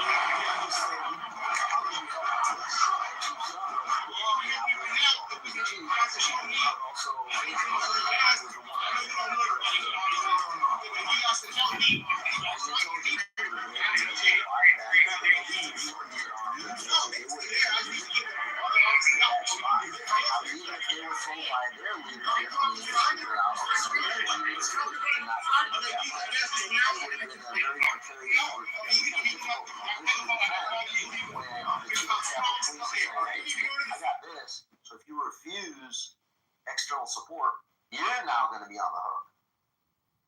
You said it perfectly. Okay. So I understood it. Yeah. Now, which begs the question. Who is promoting Sean Gallagher and Yogananda Pittman? And at the same time, who is the one firing or resigning? Well, Chief Sund. I heard you addressed Chad Thomas and how that played out. Mm-hmm. What about those three? Now, Sund, Pittman, Gallagher. So from my vantage point and from everything that I heard, it was Pelosi who called for Sund's resignation. Right. And he gave his resignation. And it was the police board. And this is the funny thing, too. And you and I were at this committee hearing. And it's funny, you haven't talked about this. You need to talk about this more, right? So we were at the committee hearing, and we were sitting there. I want to talk about it right now, right? So when we were there, this is 2023, I think it was. Anyway, so we had the committee hearing, right? And then they announced that it was Paul Irving who signed off on Yogananda Pittman to be chief of the Capitol Police, acting chief of the Capitol Police. And he signed that January the 8th, right? But he gave his resignation as Sergeant at Arms on January the 7th. Mr. Chairman, I seek unanimous consent to submit for the record a bulletin from the Capitol Police Board dated January 8th, 2021, appointing Ms. Yogananda Pittman as acting chief of police, signed by Ms. Jennifer Hemingway, acting chairman of the police board, Paul Irving, member of the police board, and Brent Branton, member of the Capitol Police Board. I also request unanimous consent to submit for the record the testimony of Paul Irving dated February 23, 2021 to the Senate Committee on Homeland Security and Government Affairs, where he testified that he resigned his position effective January 7th. He resigned as House Sergeant at Arms effective January 7th, 2021, the day before he signed the appointment of Ms. Yogananda Pittman. Please. Thank you. I yield back. So how can he sign off on Yogananda Pittman becoming chief on the 8th when he resigned on the 7th? It's a totally illegitimate everything that I'm not touching that out. So in everything that Yogananda Pittman, any NDA she forced anybody to sign should be null and void because technically she wasn't chief. So wait, you said any NDA that she forced other people to sign? NDA she forced any officer. Well, we haven't talked about her having people do NDAs. You talked about how Tad Nabias, you heard, forced the NDA upon Mr. Chad Thomas. That's what I heard. You're saying Yogananda Pittman also did that style of coercion? I think because when Chad Thomas signed the NDA, it was after January the 8th. So that was under Yogananda Pittman's. She was the chief at the time. It was Yogi Pittman along with Tad Nabias. It would have been Yogi and Tad working together. It would have been, yes. Pittman was in charge. Pittman didn't even have to be in the room. It could have just been Tad. But Pittman. So Tad Nabias, the General Counsel of the U.S. Capitol Police.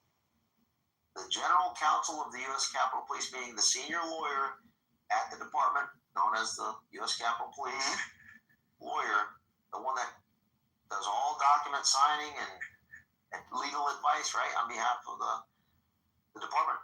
No, he works for the chief. I'm saying legal advice. Yes. To the chief. He works for the chief. Department. He works, his boss is the chief of police. Okay. So he can't do anything without the approval of the chief of police. Let's say, for argument's sake, approval or permission, basically, right? Yes. Okay. So Pittman had to sign off on that NDA for Chad Thomas. Pittman had to say, yes, this is what we're going to do. It might not have been. Now, if you know Yogananda Pittman, she's not very smart, right? I've heard from other folks. So I'm going to say this out here publicly. So after January 6th, the D.C. National Guard came in. The commander of that D.C. National Guard element was, I don't know if I even told you this. Maybe I have. It was a Maryland National Guard colonel, gentleman that I served with, and I believe we deployed together to Afghanistan. I won't quote him, but I interpreted it as such. She has not the highest IQ. And she has a very innate inability to articulate her thoughts and motivate other people to do so, as evidenced by the, I believe, 96% disapproval rating of her, or maybe not, no, it was 92% disapproval rating of her, of a poll that was done by the U.S. Capitol Police Officers Association? Yes, the union.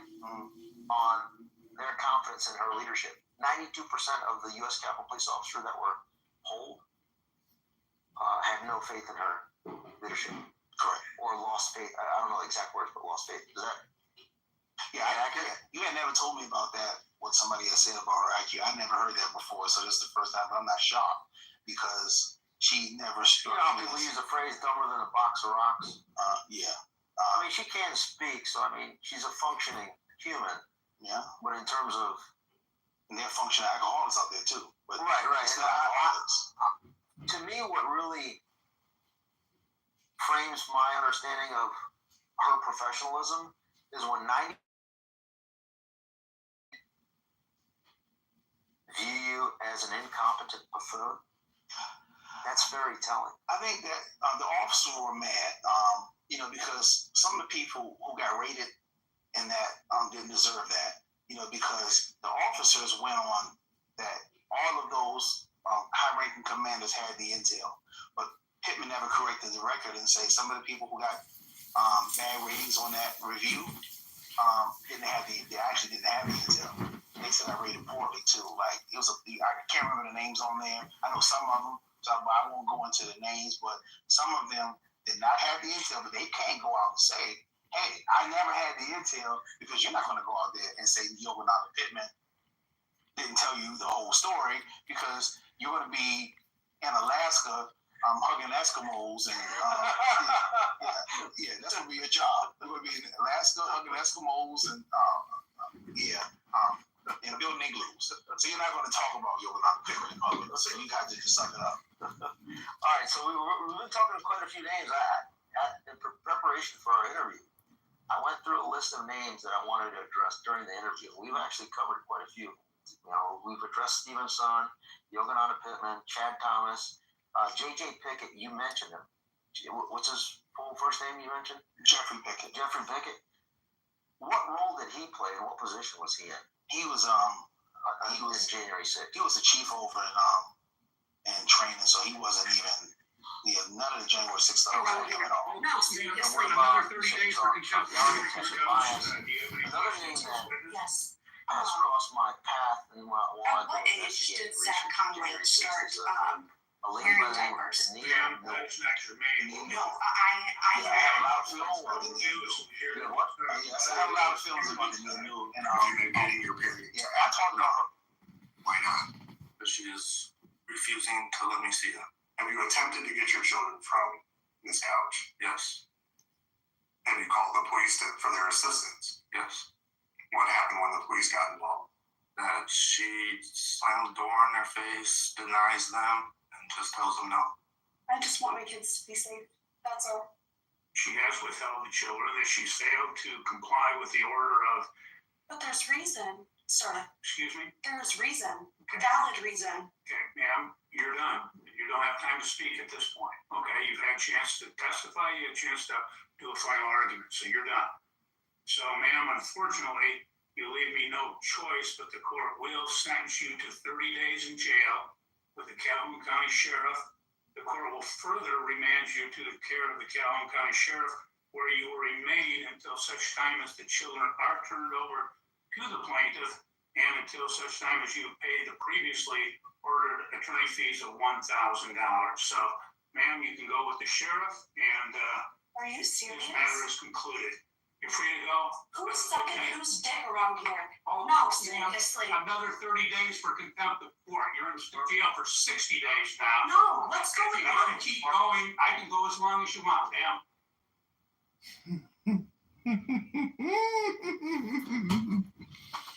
A little bit, but I realized something. What position did she hold? She was I think her position, she was in charge of the CDU squad. You're free to go. She was in charge of the civil disturbance unit. She was in charge of that unit. And that's inside of Operations Division?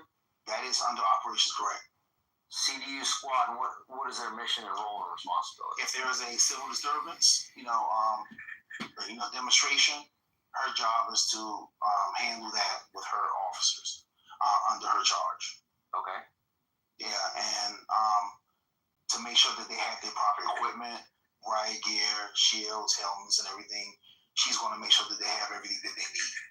And so she would have been the one responsible in making the decision on, I think it was a couple days prior to January 6th, where everyone was told to switch out their helmet, the riot gear. I remember vaguely researching something. So, and it's funny because I did this. I think you mentioned. I mentioned that, yeah. So what occurred was, so I get an email from my captain, who didn't have anything to do with this, right? So I'm not going to bring up his name. But he told me I had to start getting the capital division officers, so this wouldn't be the near new. I plan on talking about the near new great at length at some point in time. Let's start now. Yeah. But it's give us a nice quick overview. Sometimes you just have to say we lost and we need to get better. Have officers bring me their helmets, right? So this is not my job, right? I'm in charge of routine operations, and that's what I was going to be doing on that day. I was a lieutenant working day work at that time with hemorrhaging views, right? Because of COVID, right? So I'm like, why are they having me bring their helmets? But my captain told me to do something, so I'm gonna follow orders, right?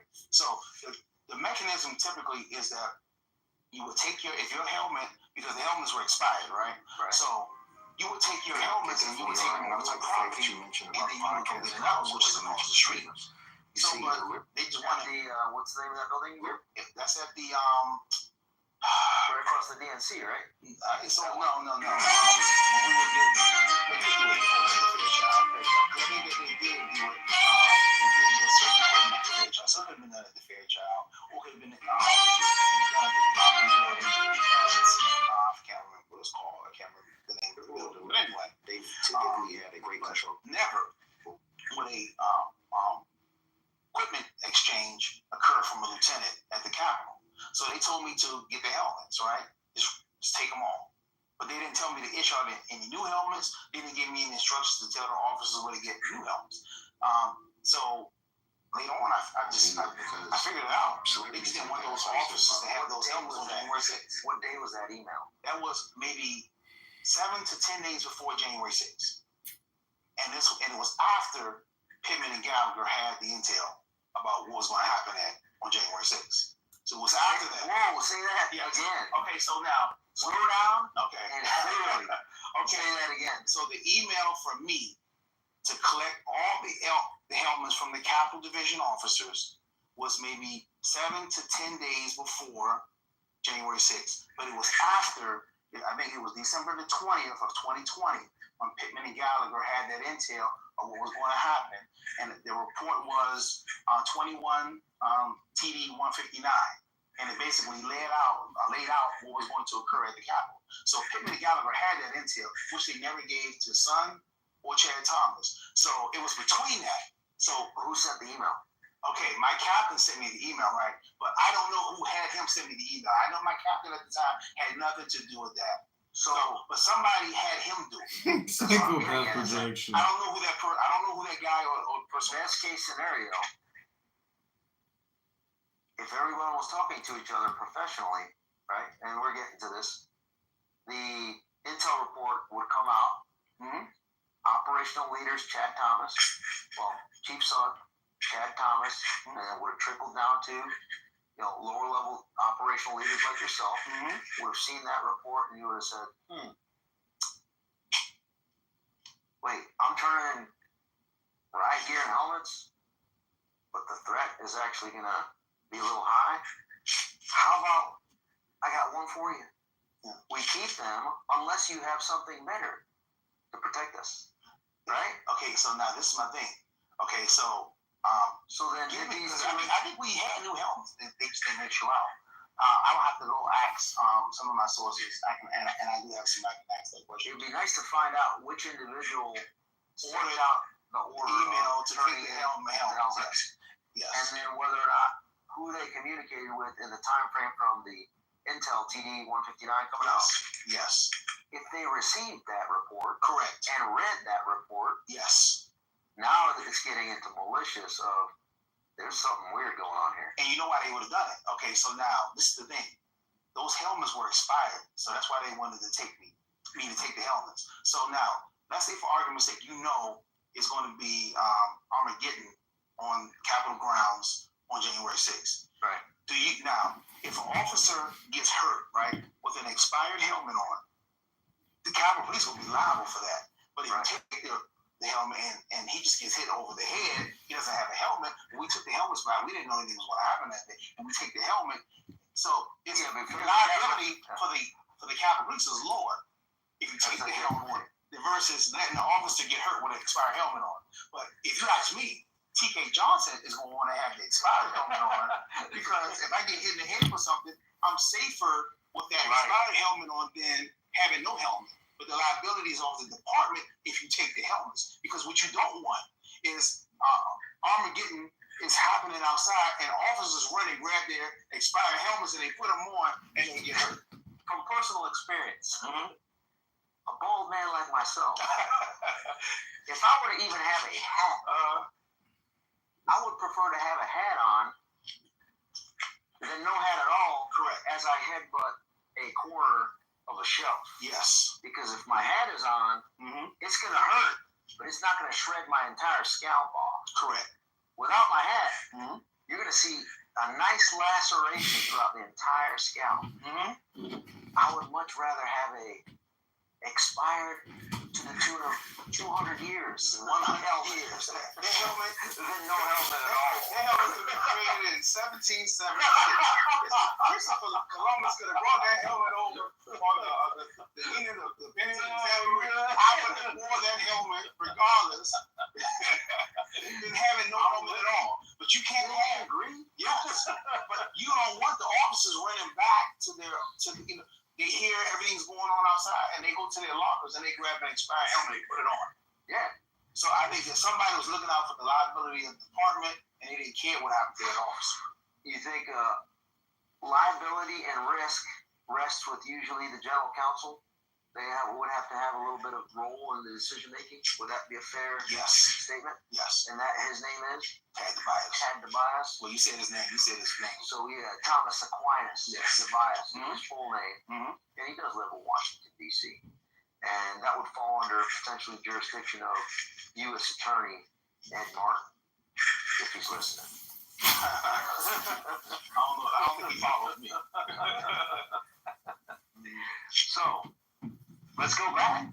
So Dania Knoll, he still didn't finish about her. You know you want to say something. I do. I got a lot to say. So, but now I'm going to say a little bit about Dania Knoll, but I want to go back to this. So, I've been doing this fighting for justice for, I'm in my third year now, right? And I realized what's most effective, right, is to focus. Because when I first came out, I was talking about Dania, I was talking about Pittman, then I was talking about Gallagher, then Major, then Jody Farms. So I'm all over the place, right? No, we're wrapping it up in a bonnet here. But the thing is, like, so me doing that, right? So people don't know who to focus on, right? So I was like, my job, right, is to help them focus, right? And the priority right now is the modern day Lex Luthor, and that's Sean Gallagher. That's the focus right now, and I'm not trying to take my focus off of him.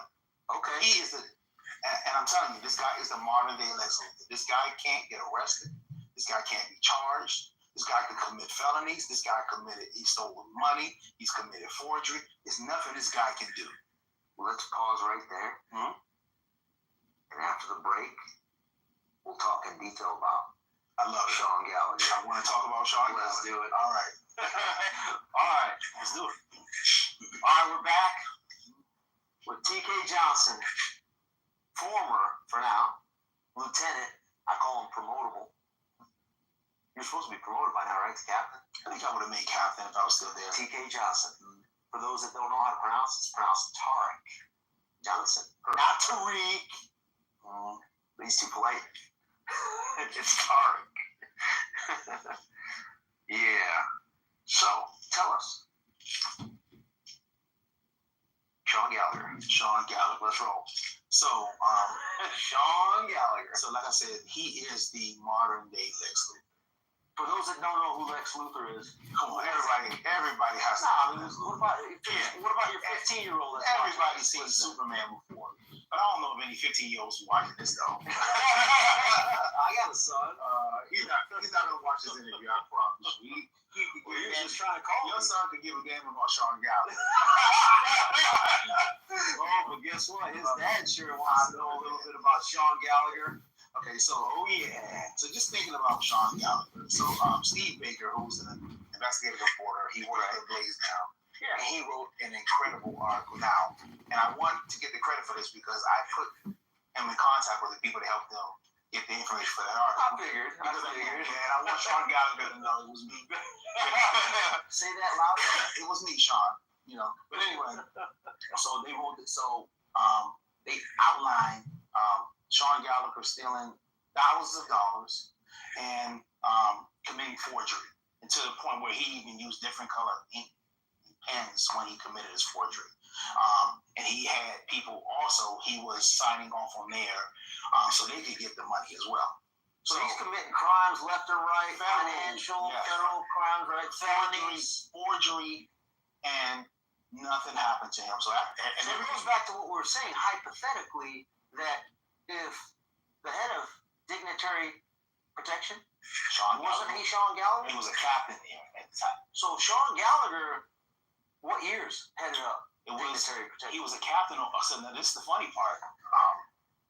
So how this comes full circle. Oh yeah. So conversation. So I think he was stealing the money from 2013 to 2015. I think that's the time period he was stealing the money. So they found out around 2015, right? Today. So it was a lady. Her name, she was a sergeant. Her name was Rhoda Henderson, and I can say her name because she didn't care about going on record, right? She found it, outlined it, and she retired first because you don't report Sean Gallagher and still think you're going to work there, right? So she waited, filed her retirement papers, right? And then After she filed her retirement papers, then she went and turned everything in. I think she sent it to the U.S. Attorney's Office. I don't know. I know she gave it to 2015. By 2015. So I will have to go back. I'll have to call her and ask her. Okay. I don't know who she gave it to, but anyway, the Capitol Police was aware of it. Now they got to investigate now. So now who would be doing the investigation? He was a captain at the time. So it was. So if it's an inspector or above, the IG is going to do the investigation. If it's below an inspector, the Capitol Police, OPR, they're going to do the investigation. Well, you said before, if it's a crime, then the MPD comes in and steps in. The Capitol Police is still going to do an administrative investigation regardless. Now, what the chief of police can do, and I don't know, like I will have to go back and look. The chief of police can say they can contact the U.S. Attorney's Office, and I think it's called a declination of non-prosecution. They can do that. So they said, listen, we know what this person did was a crime, right? The declination of, I think that's what it's called. Declination of prosecution. Yes. And they said that we can do that. Say, listen, we know what he did was a crime, but we want to take care of it, and we don't want him prosecuted. So they can take him off the criminal, right? But the thing is, who would make that recommendation? The chief of police will make that recommendation. And the chief, I mean, hypothetically again, as you're saying this to me for the first time, I'm thinking, the reason... I never told you about this before? No, I'm just saying that the reason or reasons why the chief of Capitol Police would decline to prosecute one of its fellow officers is because that fellow officer may have dirt on the Capitol Police chief themselves. Correct. He could.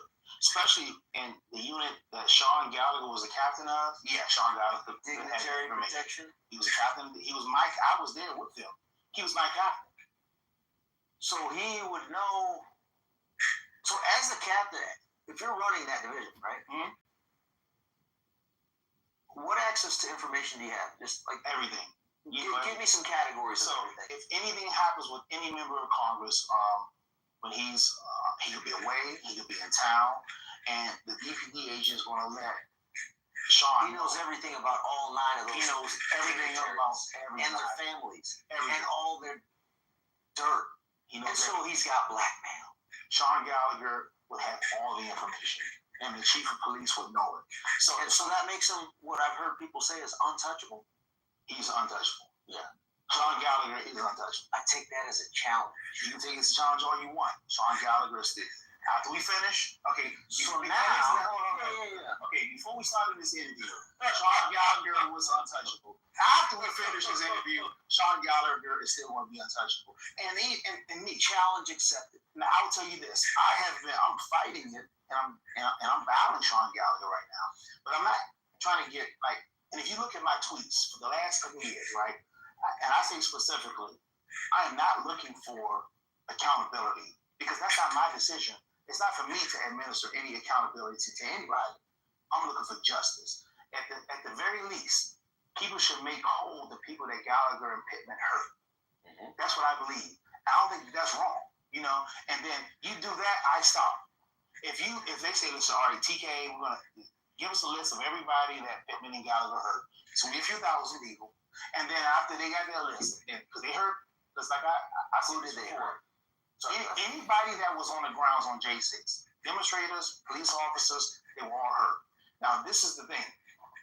Pittman and Gallagher won't say that they did anything wrong because if they, if let's say for argument's sake, they said, well, Sean Gallagher and Pittman did mess up, right? And now we got to fix the people that were made whole. You would think that's easy. Why? They would just say, all right, make everybody whole, right? Right. Especially your own police officers. They can't do it because if they take responsibility and say, well, we messed up on January 6th, that means they got to take responsibility for all the deaths. And that's what they don't want to take responsibility for. All the deaths. Ashley Babbitt, all the other, Roseanne Boylan. Benjamin Phillips. Yes, Benjamin Phillips. Kevin Greason. And then the following day. And we forget. Brian Sicknick. The following day. I say, now, this is an argument that not you and I was on the scene when Brian Sicknick, immediately after he went down, I was on the scene. I was there. I was on the scene. I watched him. And if you listen to me on the radio that day, I talked all day on the radio. I couldn't even speak on the radio when I saw Brian go down. I listened to the whole 5 hours and 40 minutes of it. Yes. I think it was. And I was talking all day on the radio. So anybody you were the only leader exhibiting maximum confidence, textbook, calm communications the entire day? I'm excellent at handling emergencies. I've always been that. So that's what impressed me the most. Like when I listened to your radio comms, I told you this when we first started talking. You did. That impressed me. Yeah, and thank you. I appreciate that. Coming from you, high level, military man. Yeah, it makes me feel good. And I don't have any military experience. But I am good in handling emergencies. I've had personal emergencies. I grew up in not a good area, and I had to deal with stuff. So God didn't give me many times, but He gave me the talent to handle emergencies. So anyway, so what did I leave off at? Gallagher. Who did he hurt? Okay, yeah. So now, if everyone that was on Brian 6, I was on Brian 6. So I was there. I watched him. His soul left his body. January 6th. What time was that? It might have been around. It could have been. It was that evening. It was after everything had calmed down. The National Guard was there, and it might have been. It could have been 6 or 7 p.m. But here's what's confusing about Brian's sickness. My research. I didn't know this. So you had firsthand. I was right there. I was right there. What people that invest, most of society still thinks, to include judges, to include juries in D.C., think that Brian Sicknick, they were told that Brian Sicknick was murdered by a fire extinguisher. No, yeah.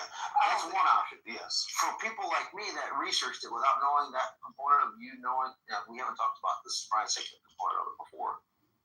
I read the coroner's report, and it says that he died of natural causes, and it was a blood clot in his brain. Yes. But it said nothing about any fire extinguisher. It said nothing about any things related to January 6th. That's from the coroner's report. Now, if you were to watch the news, it was all related to January 6th. But you saw him in person. Can you describe? I was right there. And I was on the radio, and I couldn't even speak because I was watching him. He was gone on the 6th, no question about that. And I don't believe he was murdered by the demonstrator. The coroner already ruled that out, so he was not murdered by any. I think what happened to Brian Sicknick died. I think, the stress of that day affected him, but I believe that the person responsible for that, were Pittman and Gallagher. And that's what they don't want out. So I think step us through. Like I follow your logic behind that. Mm-hmm. Step us in detail through for somebody that's just hearing for the first time.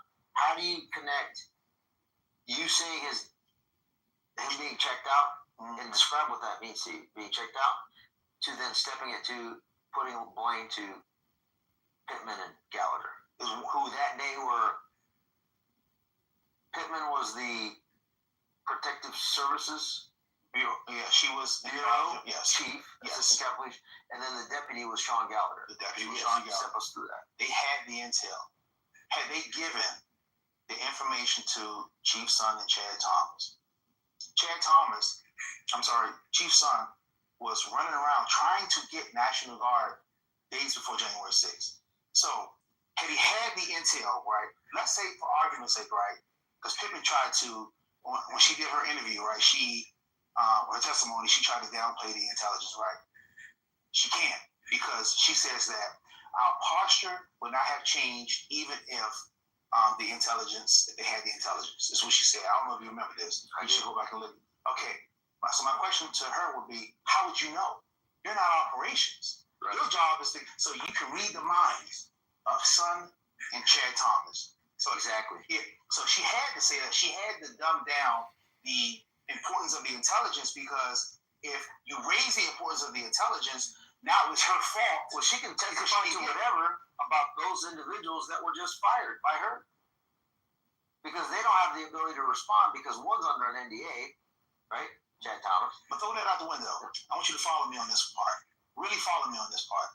She has to dumb down the importance of the intelligence because she knows she didn't give it to anybody, right? So she could say, if we did have it, or if we didn't have, if they had the intelligence, it wouldn't have changed their posture.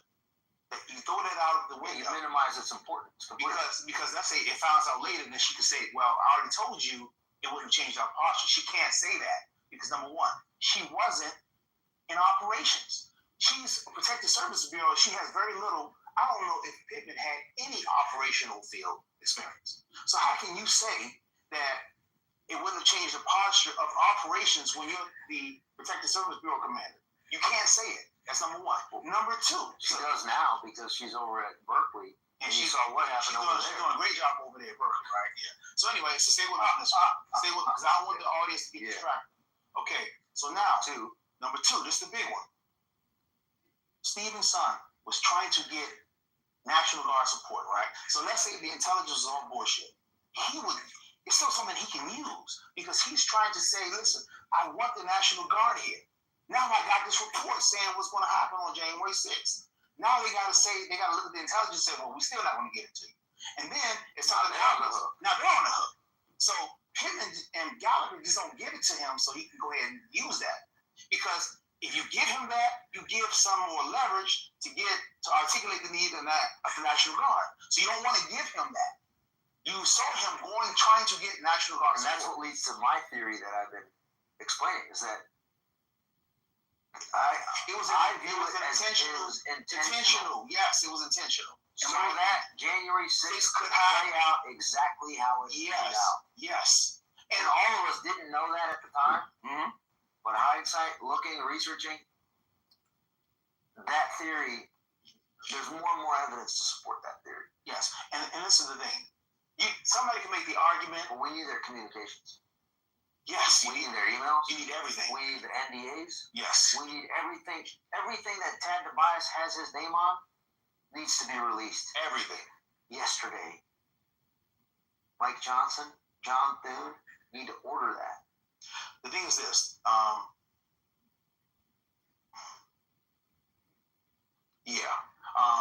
So how I got possible now. This okay. My goal, like I said, and I'll say it again. I'm not trying to embarrass any Congress members. I'm not looking for any accountability. Let's just say, do you know stuff about members of Congress, generally speaking, that would be very embarrassing to them? I didn't work. I worked for me particularly. I don't know. Do you know of people telling you stuff when they worked? I don't. Yeah. A shift. Yes. On dignity. Yes, I do know that. Firsthand, no, because I wasn't. But from them, people that you know and trust, like, hey, TK, man. Yes. Bro, this one time, I was traveling so and so. I do. This person, this member of Congress, this whatever. I do. Man. Yes, I do. So and I know people. Yes, I do know people who told me once. Yeah. So and more. Doesn't? But my thing is this: I have there's no benefit to me to try to hurt any member of Congress, and I'm not even saying things are illegal. Right? Those are small. It would be embarrassing. Yeah, those are small issues. Yes. The big thing is this: like I said, and I'll say it again. I'm not fighting for accountability. I think that the people you were hurt, I was hurt. The January 6th whistleblowers who haven't spoken out, they were hurt.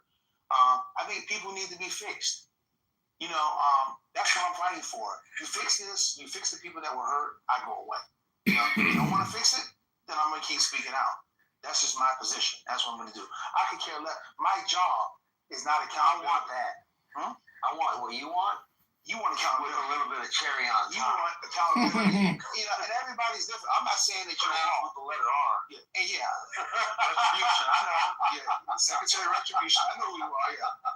But like I said, for me, I'm not that because when it comes to retribution, accountability, whatever it is, I just want punishment for wrongs committed.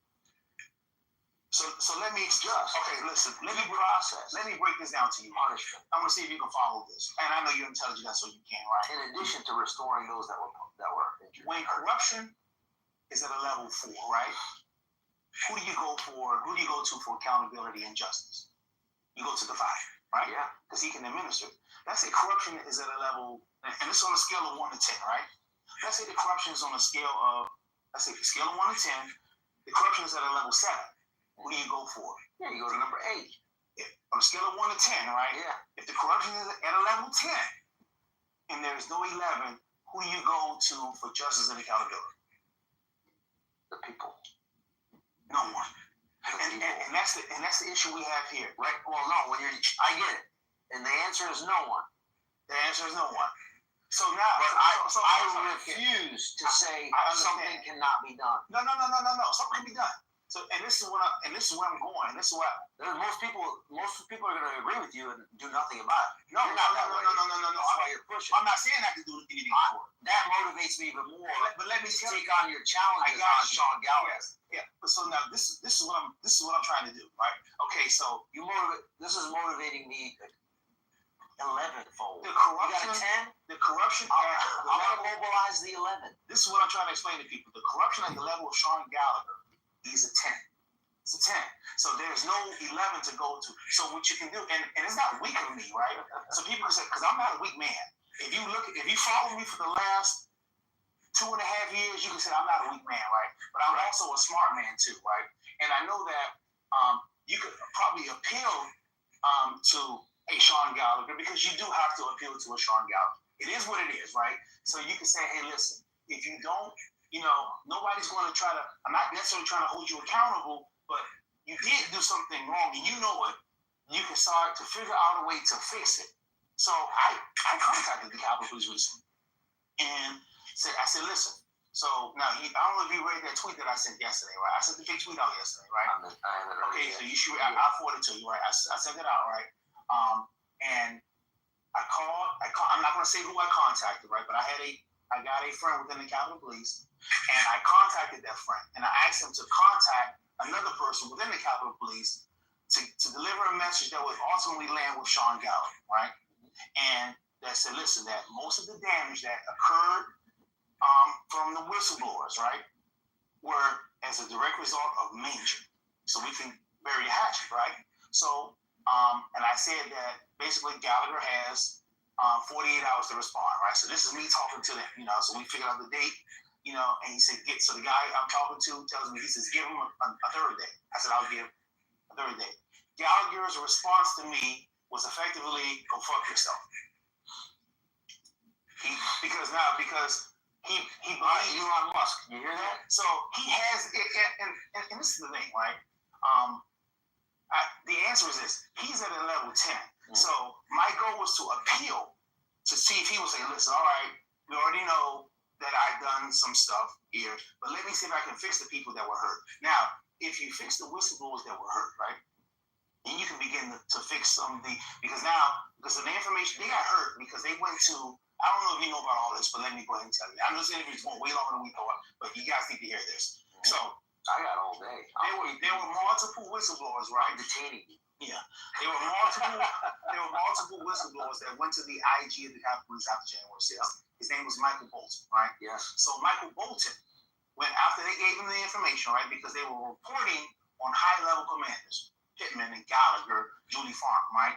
So after they went and reported the malfeasance, they said, listen, no. We hear what's going on in the news.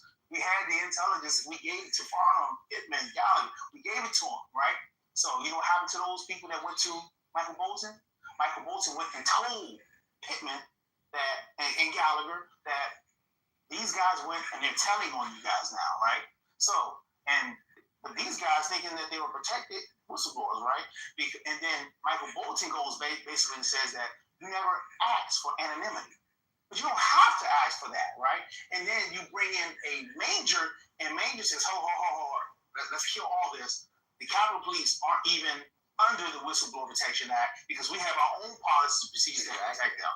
So that's when Manger came, and they brought Manger for that. Because Michael Bolton screwed those whistleblowers because they went and told them, and then Michael Bolton went and told Pittman that he resigned because he knew what he did was wrong, so, and they were going to catch up to him at a certain point. So these are all level 10 players. We're at a 10. This corruption level is a level 10. There's no 11. The question is, so I went through this process, just like you're explaining right now, and I'm thinking to myself, who can hold these people accountable? And my analysis was we have to change the makeup of the House or the Senate so that we have a Speaker of the House and or Senate Majority Leader to be able to designate the appropriate chairs of the two oversight committees of the Capitol Police and the Capitol Police Board to then demand accountability. So that would have been Senate Rules and Admin on the Senate side and House Admin Subcommittee Oversight last Congress on the House side. Well, the only person or entity that was willing to play ball was Barry Loudermilk's subcommittee. Correct. Problem is when the Speaker of the House doesn't want the House Admin Subcommittee on Oversight to get to the full truth, because that Speaker of the House used to be the House Minority Leader, one of the 9 that was protected by your Sean Gallagher, meaning Kevin McCarthy. And Kevin McCarthy is known to have transgressions in his past that likely Sean Gallagher knows about. You have the Speaker doesn't want Sean Gallagher to disclose those transgressions, and thus the Speaker himself doesn't want Barry Loudermilk to start to dig into the transgressions of January 6th and Sean Gallagher, because Sean Gallagher is going to throw the Speaker under the bus. Is that a fair assessment? That's probably what is taking place and did take place? That sounds fair to me. And that's why I took it upon myself to start to amplify to make sure that we remove Kevin McCarthy. Luckily, we had Matt Gaetz to help out with that. And then put a Speaker of the House that potentially isn't leveraged by transgressions when he was a leadership position. Luckily, in that case, that's why they first wanted Steve Scalise, right? Dual leverage off of each other, right? Did you forget something though? And then we got to Mike Johnson. No, I'm still getting there. And then, but the problem is that, go ahead. I don't want to go too far. I don't want you to forget. So, what am I forgetting? You're forgetting that there are other members of Congress, so it cannot just be just one. And it doesn't necessarily have to be criminal. People don't want certain things out, period. I can tell you this. I was in the car, right? I'm going to tell you a story. I'm trying to make sure I tell the story. I'm going to tell you the story, right? All right, so you remember speaking, without getting into specifics, right? So I'm riding in the vehicle, right? And I heard something. Then I was riding with him, and I'm like, wow, right? So not illegal, but I heard it, and I was like, wow, but I'm doing my job. I'm not going to, because now I'm riding in the car, so obviously I would have heard, like, I'm not going to go disclose things that I heard, right? But I can say that I heard things, and I didn't hear it to the level of Dennis Harrison, but I heard, and I was like, wow, so come on, so other people, so wow, I was only agent for 2 years because I got promoted quickly to sergeant, right? I made sergeant on the first time I took it. So I wish I would have was an officer long because I could have done different things within the agency. But when you're a sergeant, you go wherever they tell you to go. So you can't really pick where you want to go, right? So I heard what I heard, right? So I don't know if necessarily, because when you take that position, right, they got to know that. And I would always do this. I would never, like, you could put me in on the stand, and I would never go back and say, I just wouldn't do it. It's just not who I am. Because if, I'm supposed to keep quiet about something, it's not necessarily illegal or moral or unethical. It's not, it's not a criminal. I'm going to do my job, right? So when you hire somebody, it's just like an embarrassing, something embarrassing. It could just be embarrassing, but it could be wow. And I'm so like a politically embarrassing wow that would have a negative impact on their political perspective. It could be that people could view it differently. So the thing is this, some of those things could have made it to Gallagher about there were 9 speakers, there were 9 positions of leadership, and a lot of stuff could have made it to no. So now they just don't want it out. As the chief of police would know too. Yes, the Protective Services Bureau, Dignitary Protection Division Chief, Protective Service Bureau Commander. Yeah, but underneath, and that's Assistant Chief. You said Sean Gallagher used to run Dignitary Protection. Yeah. So now, what years did he run that? So I didn't get to finish telling you this story, right? Was this important? Oh yeah. So yeah, because we got to stay on Sean Gallagher, right? Because he's right, not the end of it. It's Sean Gallagher. In the end, we'll get to her later. And I will get to earlier. But when it comes to Sean Gallagher, right? Okay, so now Sean Gallagher steals the money, right? Investigations ensuing.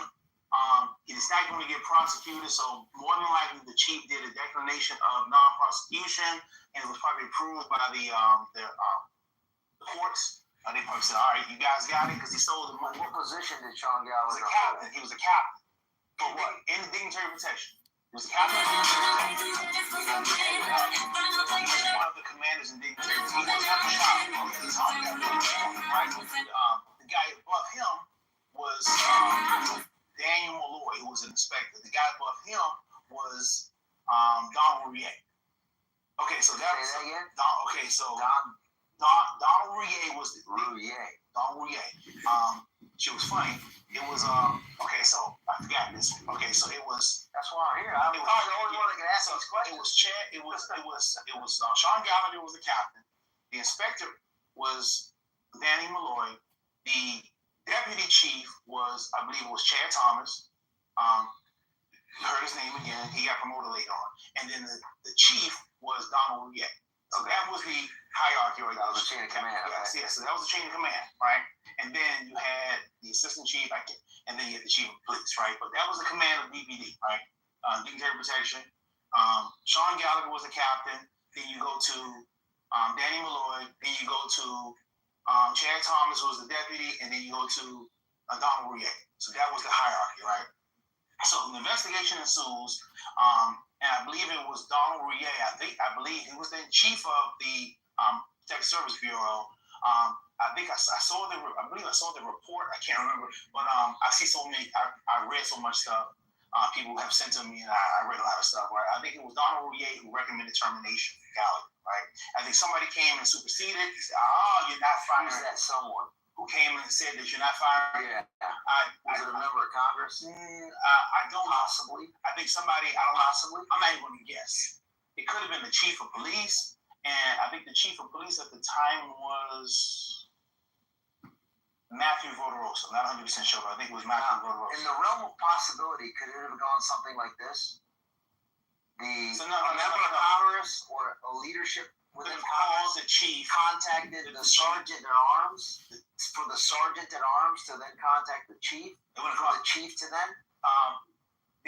So it would have been directly to the chief, and then the chief would have said like, "Nah, this ain't happening." Okay, so the discipline would have come from the Capitol Police because Sean was a captain at the time. So the discipline would have went to the board, the police board, which was made up of the architect, the Senate Sergeant at Arms, the House Sergeant at Arms, and they would have recommended termination. Then a member of Congress could have saw what was about to happen to Sean and went and told the board, "You're not going to fire Sean Gallagher. Give me something else," right? So then you go back down and say, "Listen, we're not firing Sean Gallagher. You're not going to fire Sean Gallagher. You will not fire Sean Gallagher." And if they say you will not fire Sean Gallagher, you're not going to fire Sean Gallagher. The chief can't even. All right. Yeah. So the chief. Pivotal question. Go for it. At what point, as an officer within the U.S. Capitol Police, do you receive a Capitol Police I still haven't told you the good stuff. issued phone? You said at what level? Yeah. Sergeant. But now they give it to all the officers now too. They give all. Sean Gallagher has had for numerous years an official device, as well as probably an official computer. Yeah. A government issued computer, of course, phone, maybe an iPad. Of course, they had all that. Yeah. Not an iPad. They didn't make iPads back then. But I mean, like currently, maybe, right? Would it be nice? And it's issued to the individual officer, right? It is. Property book has all that. That's correct. You can go back and look and take a look. Property book, which devices he's had. Correct. And then Doge can go in and take a look, right? Elon's team. And kind of look through it and using a little bit of AI determine what transgressions are on those devices. I don't know. Can Doge come in the Congress and that particular branch and do that in the legislature? If Elon and President Trump say, "Hey, Mike Johnson, you need to let us do this," I don't think so. I said because if Mike Johnson doesn't want to investigate January 6th, they wouldn't let them come in there and Doge the Capitol Police. But what if Elon Musk says, "Hey, Mike Johnson, see this?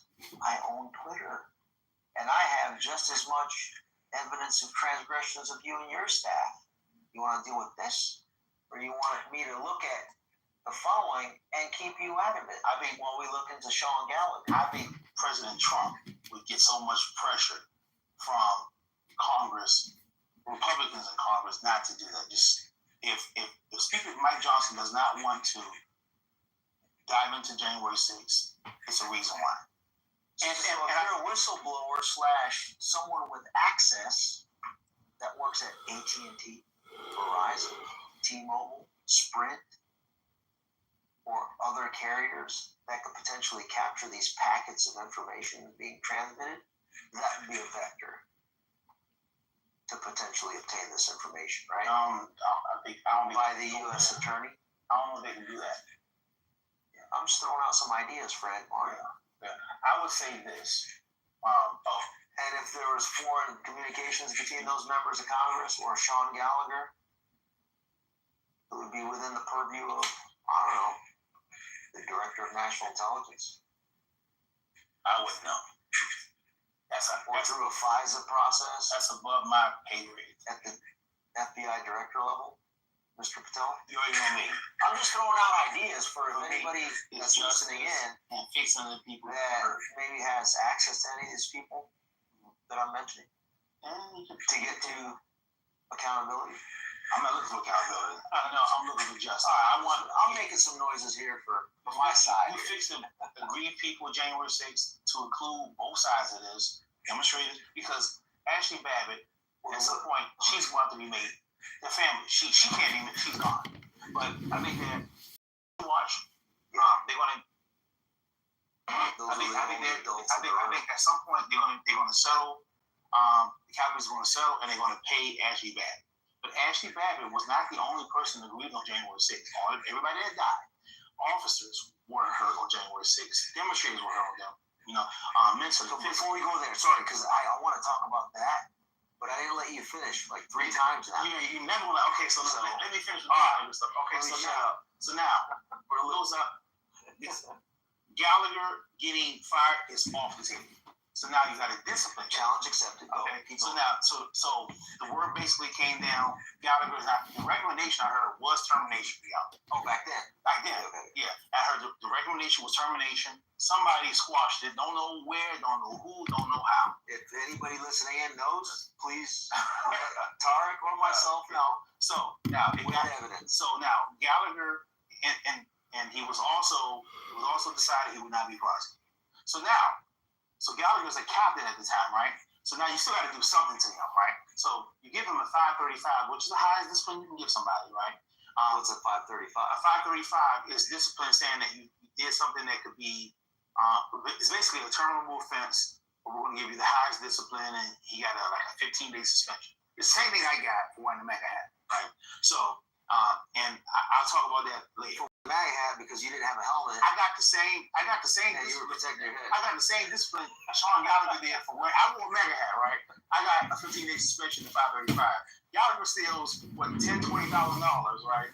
And he commits forgery, and we get the same discipline. But anyway, it doesn't matter. So anyway, So I wonder what they do to you now if you wore like a Twitter hat.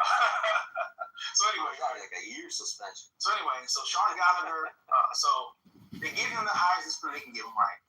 So now a 535 stays in your personnel jacket on your division for 3 years, right? So basically, you can't get promoted for 3 years after you get that in your jacket, right? So they had to do something, Sean. Right.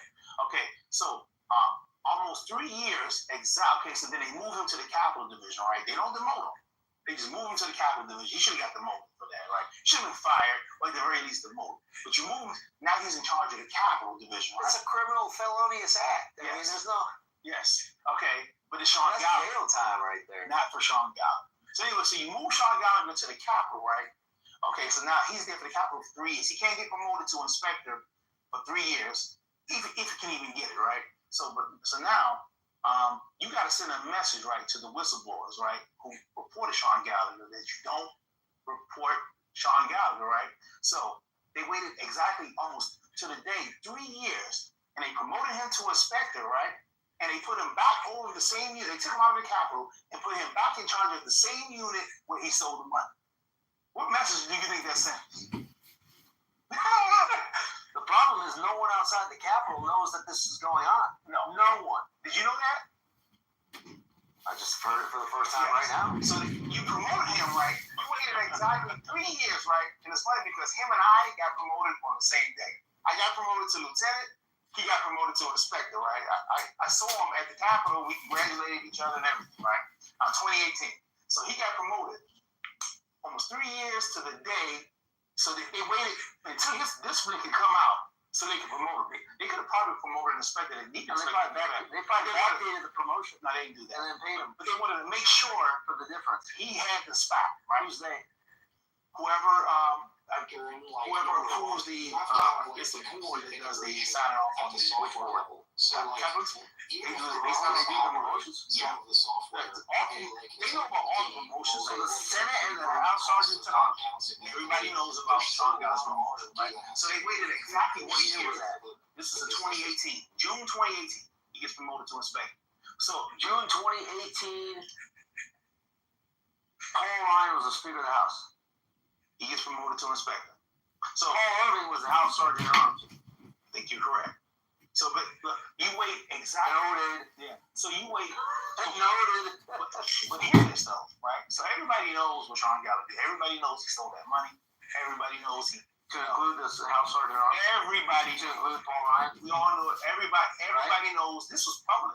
This was the union documented. Everybody said he should be fired. We thought he was gone. And then 2018 is when he got promoted. And they put him so 2015. 2013. I mean, he was doing it from 2013 to 2015. That was the time to President Obama, but that doesn't matter because this is all House stuff. This is all Congress stuff. It doesn't matter who's in the White House. Doesn't matter who's in the White House. They have no role no power, no influence, no nothing. So then 2015, 16. 2015 is when everything came out. Speaker of the House, Paul Irving. Everybody knew Sean Gallagher was the House Sergeant at Arms still, right? Paul Irving was still House Sergeant at Arms, correct? Okay. Pretty sure it was Paul Irving. Could have been the other. Was it Living Good? I think it was Paul Irving. No, because Irving goes back. I can't remember when Irving came in. Irving was a Sergeant at Arms for Pelosi, Paul Ryan, John Boehner, Pelosi. Make a note of that. So anyway, right? So you got to send a message, right, to the people who, because everybody knows that Sean Gallagher took that money. So you give him that discipline. 3 years you can't get promoted. You got to give all the money back that you stole. Right? So how's morale when everyone else is crap? But you shut up though. You don't talk. It's just disgusting. You ever heard disgusting working for the organization? Yeah, it's like the mob. Gallagher is like a mob boss, right? Like you don't admit the existence of this thing. You don't talk about this. The only reason why we're talking about Sean Gallagher now is because January 6th. Like Sean Gallagher would still be powerful, and people just wouldn't know. Now people are going to find out. We got to look at all of his devices, all of his communication. So and I'm not even finished with Gallagher. Okay, so you got to send a message too to make sure that you don't ever. So people got to know that you don't report Sean Gallagher, or you're going to get crushed. Do you use social media? Does he? Sean Gallagher? Yeah. Is he on anything? I don't think he's on anything. Facebook? I don't think he's LinkedIn. He might be on LinkedIn. I'm not sure. All right. So, got to send a message to the people too. So you wait the exact 3 years. Now you can promote him to a specialty, and you promote him. And he goes back, boom. And you put him back to the same unit. What's the name of the unit? Dignitary protection. But you put him in a higher rank. He was a captain when he was there the last time. So now he gets now he's even more powerful. With 9. Yes. Now he's even more powerful when you bring him home. And then when you get promoted to deputy chief, you leave him over there. Now he's deputy chief over there. So yeah. So what's his position there now? He's assistant chief now. And he's probably going to be the chief. Above that though, right? Yeah. So he's and so now let's fast forward to now, right? Sean Gallagher gets promoted 3 times after he stole the money and everything. He got promoted to inspector, deputy chief. Does he live in D.C., Virginia, or Maryland? I have no idea where Sean lives. Okay, let's look that up. So we can make sense. So anyway, I'm just telling people listening. Let's look that up. And, so now, after you steal the money, we'll come up with solutions. After you commit the forgeries, you get promoted to inspector, deputy chief, and assistant chief. Right now, he's probably about to be the chief. Now that major's gone. So Is he now, on the short list? Sean Gallagher is always on every list. The list can be long. Sean Gallagher's name is at the top because he's Sean Gallagher. So anyway, right? So now, But when you say because he's Sean Gallagher, my interpretation of that is because he has dirt on every single person in the leadership of the U.S. of the legislative branch. it means Leadership of Congress, House, and Senate to be able to continue to do whatever he wants to do, if it's rank, money, whatever. I would use it. This is what I say, right? Because It's speculation. my focus is on Sean Gallagher. So it's a speculation that it's because he has dirt on Congress. What is not a speculation is that he has power. That's where does that power come from? So that's how I focus on where the power comes from. He has the power. So like No, but I need more details than that. well, we're working on that. Okay. You gotta hear me out. Sir, yes, sir. Some of the richest people in the world, right? You never know who they are, right, until something happens, until they buy Twitter. Because there are a lot of people who never heard of Elon Musk until he bought Twitter. Or some people heard of him when they were Tesla. Well, that's what we're trying to flesh out here. So now, this conversation. Sean Gallagher has the power. Where he gets it from, whether he gets it from Krypton, the planet Krypton, or where he gets it from the sun or whatever, it's debatable. But what is not debatable is that he does have the power. Okay. So he can do. Sean Gallagher can commit crimes and he will not be prosecuted. Sean Gallagher can, January 6th. Well, Sean Gallagher's actions led to the death of multiple people. Nothing happened to Sean Gallagher. We got proof that he had that intelligence and he withheld it. The only thing that immediately comes to my mind, I must stress this again. He has power, I agree. The way he got to this power is through the leverage and dirt game. Mm-hmm. Because when you're in those positions, and both you have committed transgression, and those that have more power and influence than you do, you observe their transgressions, you now operate as protectees of each other in life. Yeah, and we can go with that, but to me, now I need evidence. I'm a factual assessment. guy. That's an assessment. I'm not saying that that's true. I know. I'm telling you. I'm just saying that is what first thing comes to mind is that's I shouldn't say probably.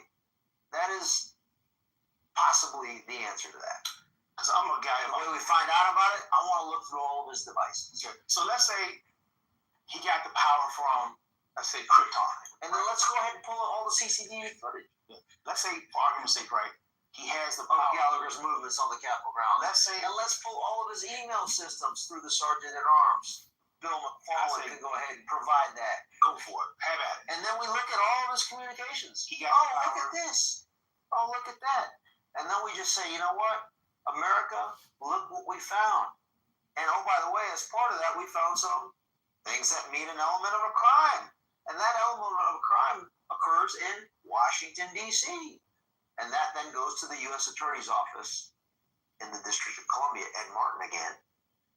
And if Mr. Gallagher lives in Virginia, then we can say, hey, Jason Miyares, the Attorney General of Virginia, you might want to look at this criminal activity. Or, depending on where that occurred, we might have some allies to address that. Yeah, but his criminal acts have probably, statute of limitations have probably run out on those criminal acts. So now, January 6th, fast forward to January 6th, people won't even admit that it was him that withheld the intel. He won't say everything. He testified, I think, once, and that was about, I think, the pipe bombs. But, Sean Gallagher has never been grilled. He's never been. Should we invite him to do a public interview? I would say, yeah. He should answer some questions. Public interaction, debate, discussion. Yes. But you have to ask him the right question. You have to ask it the right way because he's going to have Tad on his side. And Tad, I got a few questions for Tad myself. I have a lot of questions for Tad. A few thousand. But the whole thing is this. So now he gets put over the way he gets put over at. Then he gets promoted, to inspector, deputy chief, assistant chief. And now let's talk about Sean Gallagher. Let's fast forward to now. Sean Gallagher has messed up lately. So now Sean Gallagher, you know what he's in charge of now? He's the Operations Bureau Commander. Every gun incident, now there have been multiple gun incidents within the last, since Donald Trump has been president, of guns getting in the Capitol, of guns almost getting in the Capitol. And And do you know who the bureau commander is? Who has failed tremendously during that time? Because any gun that gets in is because Is his first name Sean? his name is Sean. Is his last name Gallagher? His last name is Gallagher. Oh, so it is Sean Gallagher. Yes, it is. And now, So it's not a laughing matter. So no, I've been reading your tweets on that particular note. Mm-hmm. So during the inauguration, which happened inside of the Capitol, correct? Because originally it was going to be outside. And I was glad because of the threat reporting that was taking place on President Trump's life. Well, at that time it was president-elect until he was inaugurated. He didn't have it inside. 100%. The risk was so great that they had to have it inside. And the guy that was responsible for his protection on the inside of the Capitol, Sean Gallagher, was literally making decisions, potentially, that put President Trump's life in danger. 100%. And at risk. 100%. So, President Trump, if you're listening in, Secret Service, if you're listening in, Elon Musk, if you're listening in, and anyone else that cares about our constitutional republic remaining stable with a stable presidency, might want to scrutinize every single step, move, breath, blink, and swallow of saliva of Mr. Sean Gallagher to see whether or not he poses a risk to the nation. Let's say for and argument's the president. Let's say, is that about right? Let me explain it this way. Let's say for argument's sake, right, that everything I've been saying is right. Sean Gallagher really did withhold that intel. Sean Gallagher really did he was part of a system that retaliated against anybody that said anything that would be favorable to President Trump, because January 6th was an insurrection, and these people said that, hold on. There's some information that you guys don't know, and then Sean Gallagher helped crush those people. So now, because these people try to say, hey, listen, I know that the narrative is that January 6th was an insurrection led by Donald Trump, sending people down to the Capitol. So you have whistleblowers, multiple whistleblowers, who say, no, hold up. We told them what was going to happen. It wasn't an insurrection. It was this, it was that. And then Sean Gallagher said, you're not going to talk about that. And we're going to crush you guys. And Sean Gallagher, Pittman, what I'm hearing, it was for the most part, it was, if it was under Pittman, it began, but it was Manger was the one who took the lead, but Gallagher was there, and Gallagher was helping. So it was to crush the whistleblowers, right? So now, if you really investigate January 6th and these whistleblowers, because you haven't heard from any the intel whistleblowers, and they're the big ones, even more so than I am, right? I know some stuff, but the whistleblowers can talk about the intelligence directly. What specifically they gave Sean Gallagher. So now, Sean Gallagher has a vested interest, right, in Donald Trump not ordering, let's say for argument's sake, Donald Trump says, you know what, I want an investigation on January 6th, right? Because if it was Kamala Harris had became president, January 6th is done, everybody else in jail would still be in jail, so more people, they would have tried. Oh, yeah. Everyone else would have been. I might have been in jail. You would have shared a cell together. Yes. So the thing is this. So now let's say for argument's sake, right? If President Trump wakes up one day, right, he's like, you know what? Because Speaker Johnson already said he wants it to be done. And is that because Sean Gallagher's pressure and influence is over that? I don't know. Mike Johnson? Possibly. Yes. I would love that. Mike Johnson will have to explain that, right? But let's say President Trump, he says, you know what? If he does this tomorrow, he says, I want an investigation of January 6th. Now, the person that protects President Trump, because when the President Trump comes into the Capitol, he belongs to Sean Gallagher. Yeah, so now that's what I was getting at earlier. His level of protection with the vice president. Yes, his level of protection is up to Sean Gallagher. So now the person that, because the Secret Service are allowed in there by the Capitol Police, Secret Service and the president, like any outside law enforcement entity into the Capitol has to get approved and synchronized and coordinated with the Capitol Police, right? Yes, but it's not include the President of the United States. Yes, but it's not even that, because the Secret Service cannot protect President Trump when he's in the Capitol. It's the Capitol Police. This is why, because we man all the entrances to all the doors, and Secret Service don't have the manpower to have officers at each one searching each bag. So if you want to basically say, you know what? Oh, President Trump's in the Capitol. Everyone's authorized leave. Go home. Yes. And then, oh, by the way, don't screen anyone. Have everybody come into the Capitol. And then force, yeah. Click, clack. Oh, whoopsie. Not my bad, he's going to say, right? That wasn't not my bad. That was crazy. Exactly. So you create the vulnerability. The person who has a for the objective that you're trying to create. The person, just like January 6th. Or you create the atmosphere where another person, because all you do where the risk becomes, because turns into 100%. If people look at television, right, and they see there were 3 times somebody made it into the Capitol with a gun, right? 3 times, and then one person, and then one day on the actual inauguration day, they got the guy, right? And the issue was, because I know there was some confusion, but on the actual State of the Union Day, the person did not get in with the gun. They got him at the entrance, right? Yeah, because the first time was the inauguration indoors. Second was the State of the Union. Yeah, but it was another day when somebody got in, I think, through the CBC, and they got in. But anyway, but the big one, the days that Trump was there, right? So he was there on January 20th, right? But let me talk about the March 4th incident on the day of the State of the Union. So the issue wasn't that, they got the guy when he came in, they saw the gun, they got everything on that day. The issue was when they arrested the guy, right? And they took him back to process, and he was like, what is the big deal about this? I brought the gun in yesterday. So he brought the gun in on the 3rd, right? So people say, well, what's on inauguration day? If a person brings a gun into the Capitol, right? Let's say somebody, but now this is a staffer who was not trying to commit any harm. The issue is that the problem is that under Sean Gallagher, people could view the Capitol as a soft target. And I don't think that I know Sean Gallagher doesn't have the Operational Services Bureau expertise to stop guns from coming in.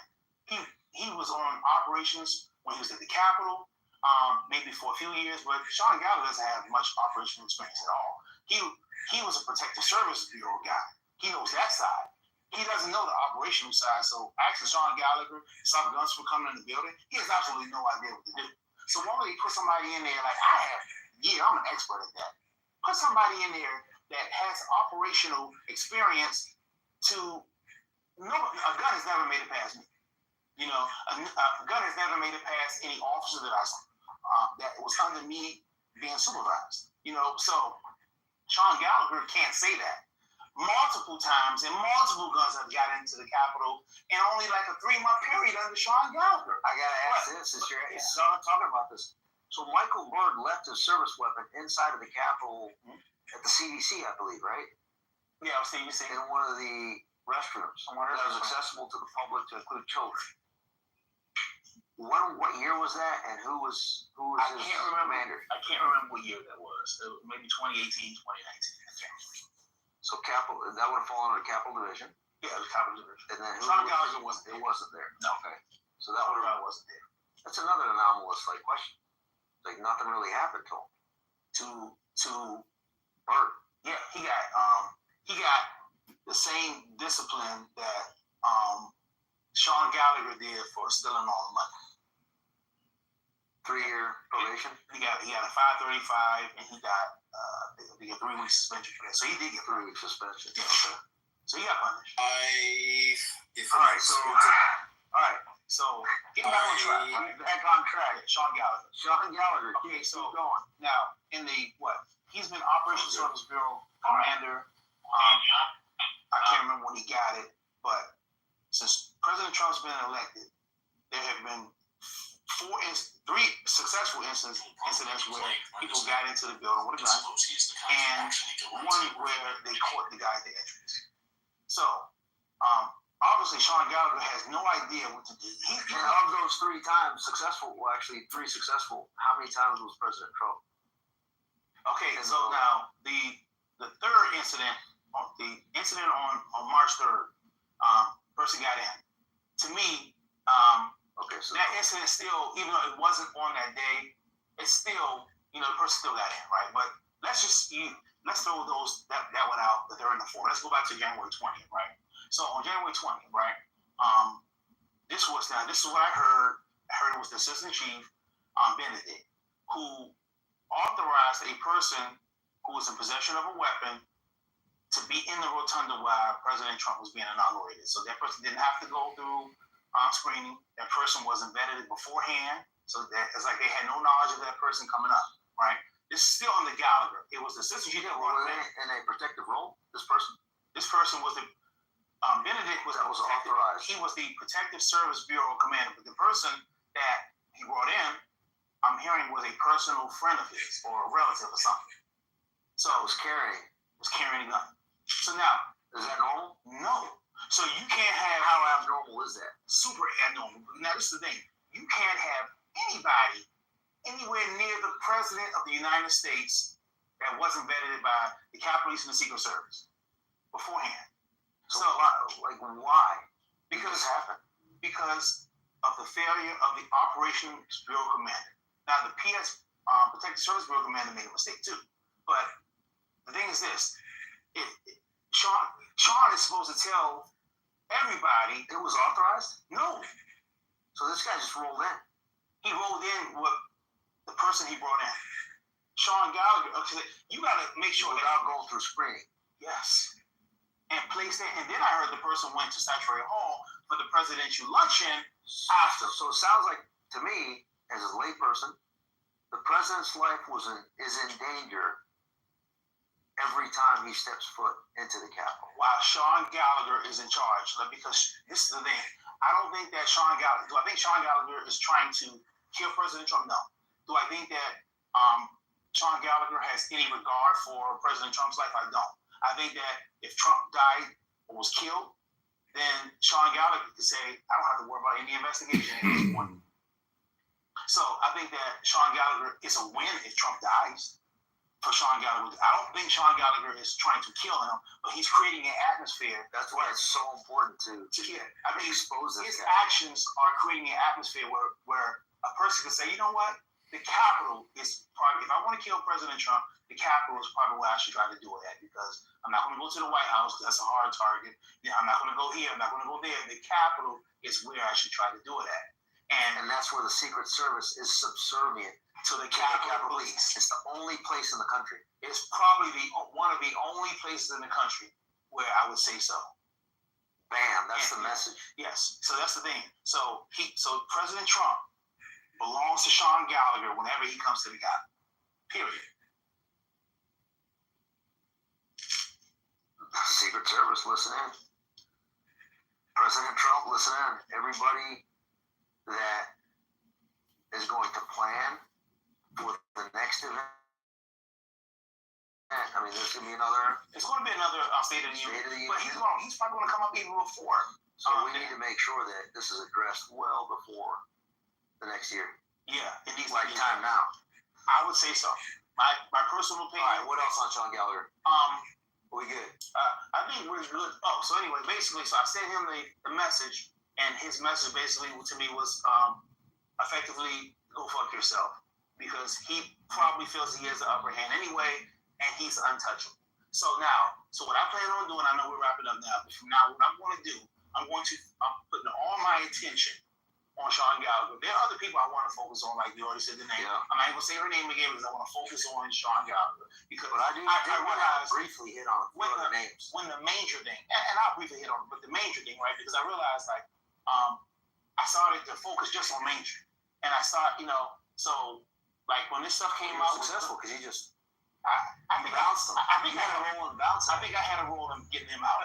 Yes, but this is the thing, and this is the hard part, right? And the thing right here, and this hurts me.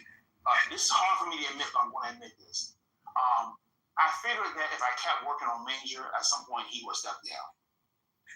I can't do Sean Gallagher by myself. I can't get him by myself. I know I'm going to need help from other people for the Sean Gallagher thing, because he's that powerful. Who are some names that you throw out that could be allies and exposing? I'm still slowing down his corruption. I'm still trying to process that. But I know that like I said, it's hard to admit when you can't do something. But I know that Sean Gallagher is going to have to take a united effort. It's not going to be able to be me. But I want to keep plugging away. I want to keep talking to people. I want to keep his name out there as best I can. But I know that to take Sean Gallagher and his corruption down, I can't do it by myself. All right, you heard that, folks. So Sean Gallagher, SEAN, last name is GALLAGHER, if I'm not mistaken. That's correct. I've seen it a few times. I've written his name plenty of times. You've written about all right. help out, take a look at them, do a little deep dive, and provide what you have. Usually when I do that, I get a lot of information. And a lot of times it's information they don't like for me to know. So we've been going a little while. I want to kind of wrap up with a couple of other names before I ask you my last question. Go for it. Dania Newell. Anything we need to know about her? As it relates to this corruption? Dania Newell was, she may have had something to do with the setup, but she might not have. I know she was part of the cover-up, and I want to focus on her at a later time. Julie Farnham? I think she was part of the setup and the cover-up. All right, so this leads me to January 6th, and then its subsequent cover-up. Akinilo Ganell, Harry Dunn, and Michael Burt. And I know you know all three of these people, so it's I get it, the difficulty, because you depending on how long they served, you probably know these people for probably over a decade. Yeah, so there's a lot of history. So just as people are listening, keep that in mind. There's still that human. My position is this, but if we could just kind of focus only on the January 6th component. I'll talk about Ganell and Harry Dunn with their testimony, etc. Yeah, they believe January 6th was one way. I believe it was another way. I've spoken to both of them at length. And they're not hiding their feelings. They believe it was Trump. I believe I've spoken to the whistleblowers. They have them.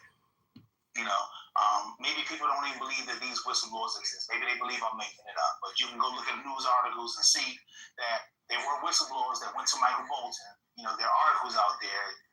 Their names are not on there, but they don't have the information that I do. And one thing I always say about anybody, I say everybody, with maybe the exception of Dania Newell, was agreed, and David Lazarus. I don't know if you know who Lazarus is. That's another name. With the exception of David Lazarus and Dania Newell, my position is that everybody on the ground that day were agreed, to include Michael Burt, to include Ganell, to include Harry Dunn. I still feel that way. So, and people get angry with me because I don't crush them, but then other people on police side get mad at me because I won't talk about the January 6th, right? Because if I believe everybody was set up on the ground, with the exception of with Newell and David Lazarus, how would I, other people are going to focus on what the January 6th people did as far as the violence. I know what happened up there. 4 years. I'm out of it. I don't have to. Why should I go and double down on what CNN is doing every day? Talking about how much everybody is a terrorist. If you're there, if you walk through the building or whatever, you're a terrorist. And that's how we cross paths, because we're trying to focus in on things that haven't been investigated. Yes. So if somebody else wants to focus on Ganell, Michael Burt, then do it. If somebody wants to focus on the demonstrator maced an officer, I got gassed that day. My eyes still hurt to the day. I think my vision was impaired permanently because of what happened that day. I don't know who gassed me, but yes, I had multiple incidents in the film. If somebody could pull the film, you could see me. An officer came and grabbed me and doused my eyes with water. I don't know who the officer was even to the day, but everybody on the ground that day was agreed.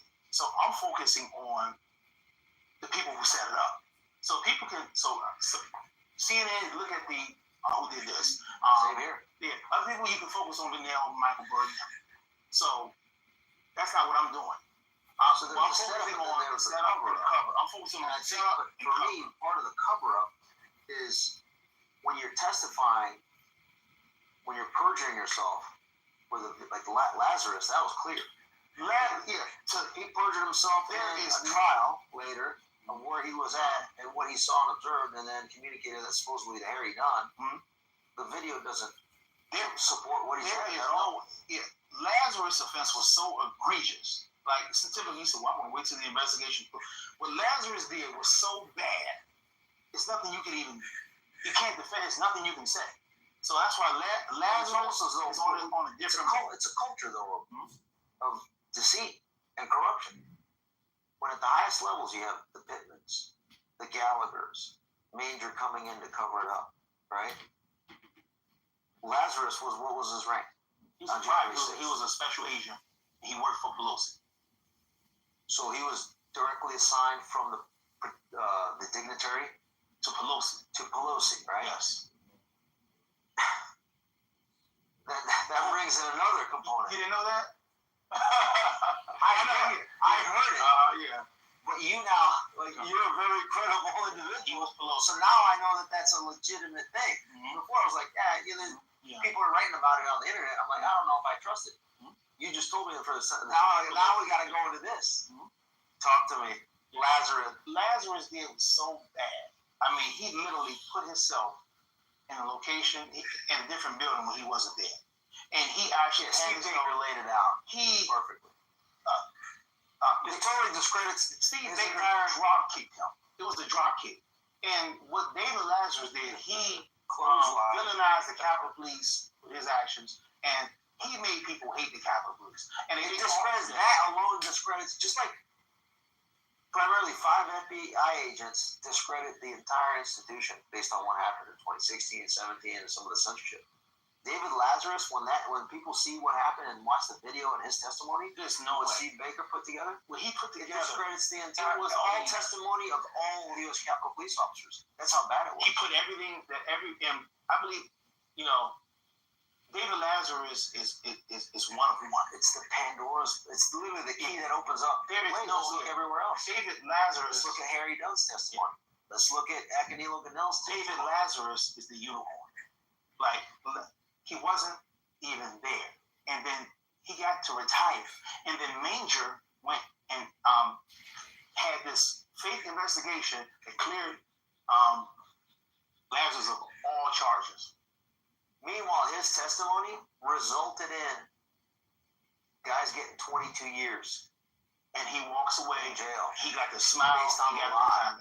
His lie. And that, I'm talking about Stuart Rhodes. Yeah, 22 years, and he wasn't pardoned.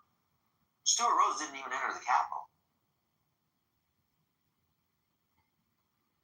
Yeah, I know. He got a commutation, so he's still a convicted felon.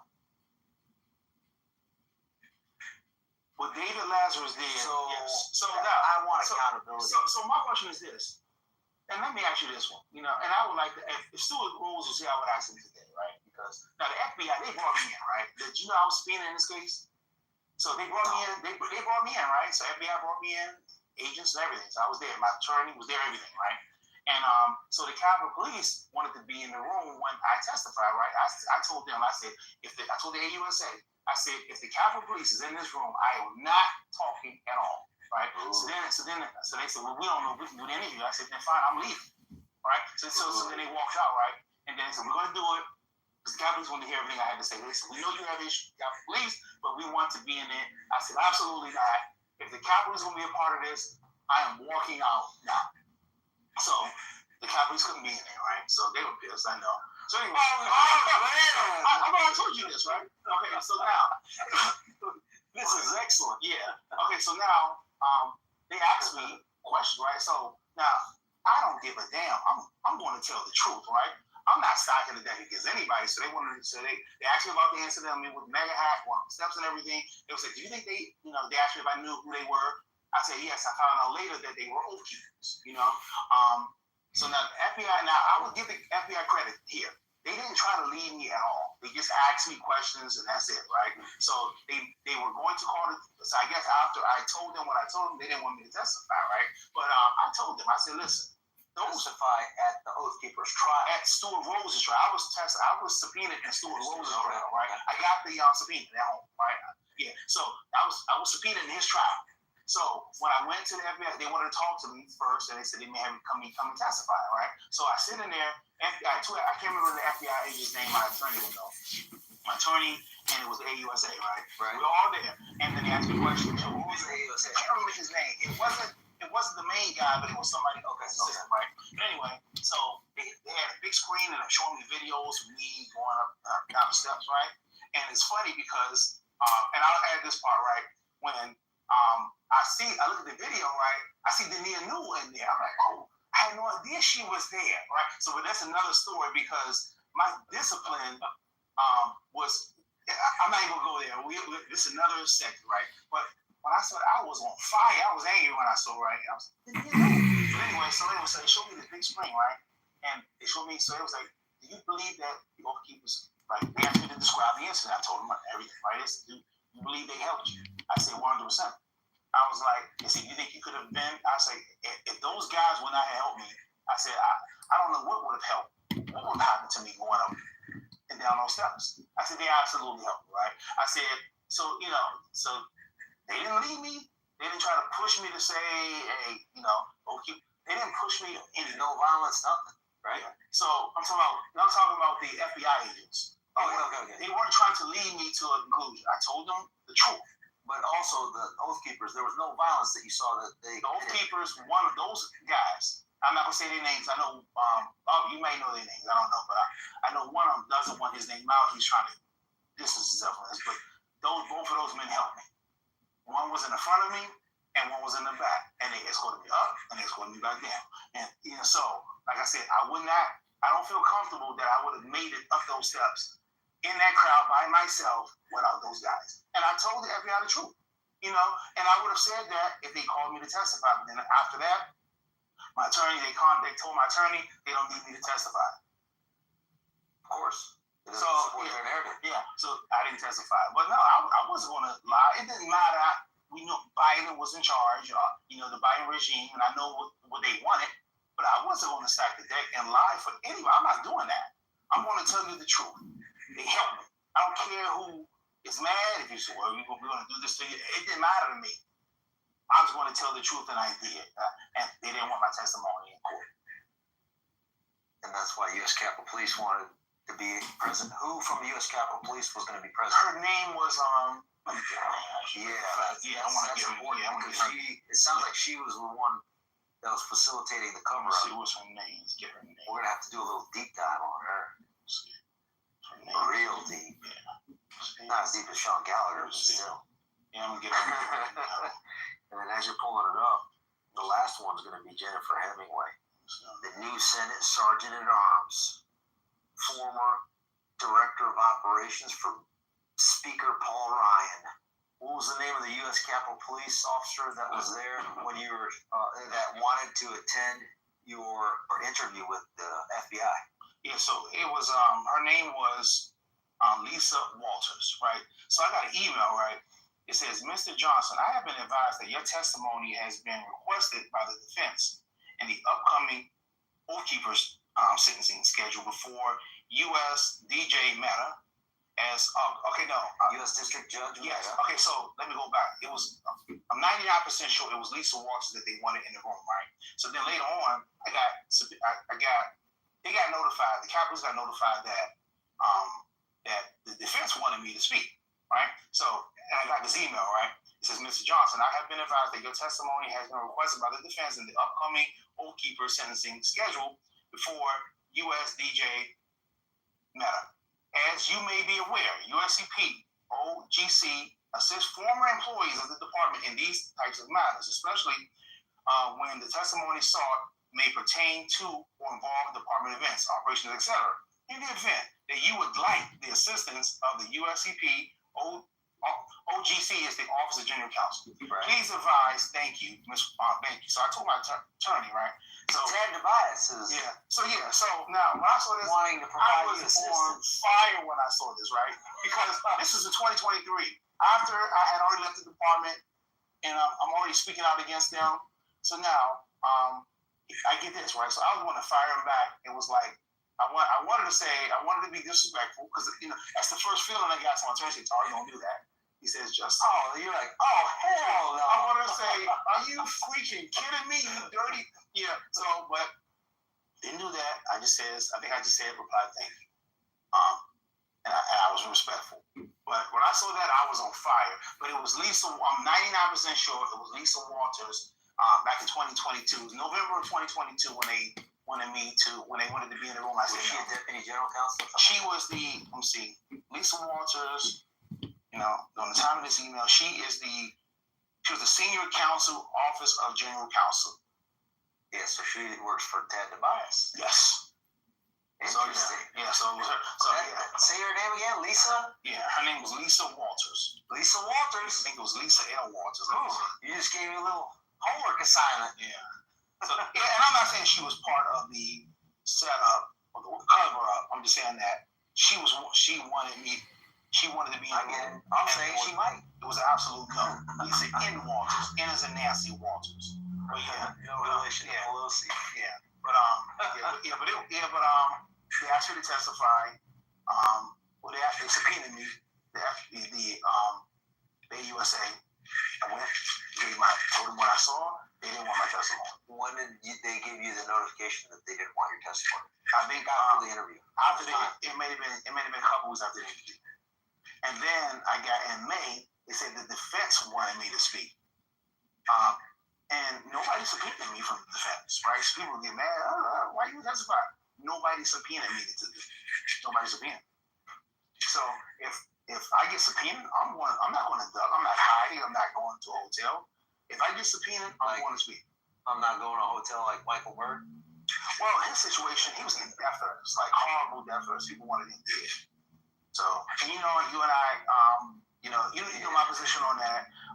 He was put in an unwinnable situation that he should have never been put in by Pittman and Gallagher. He should have never been.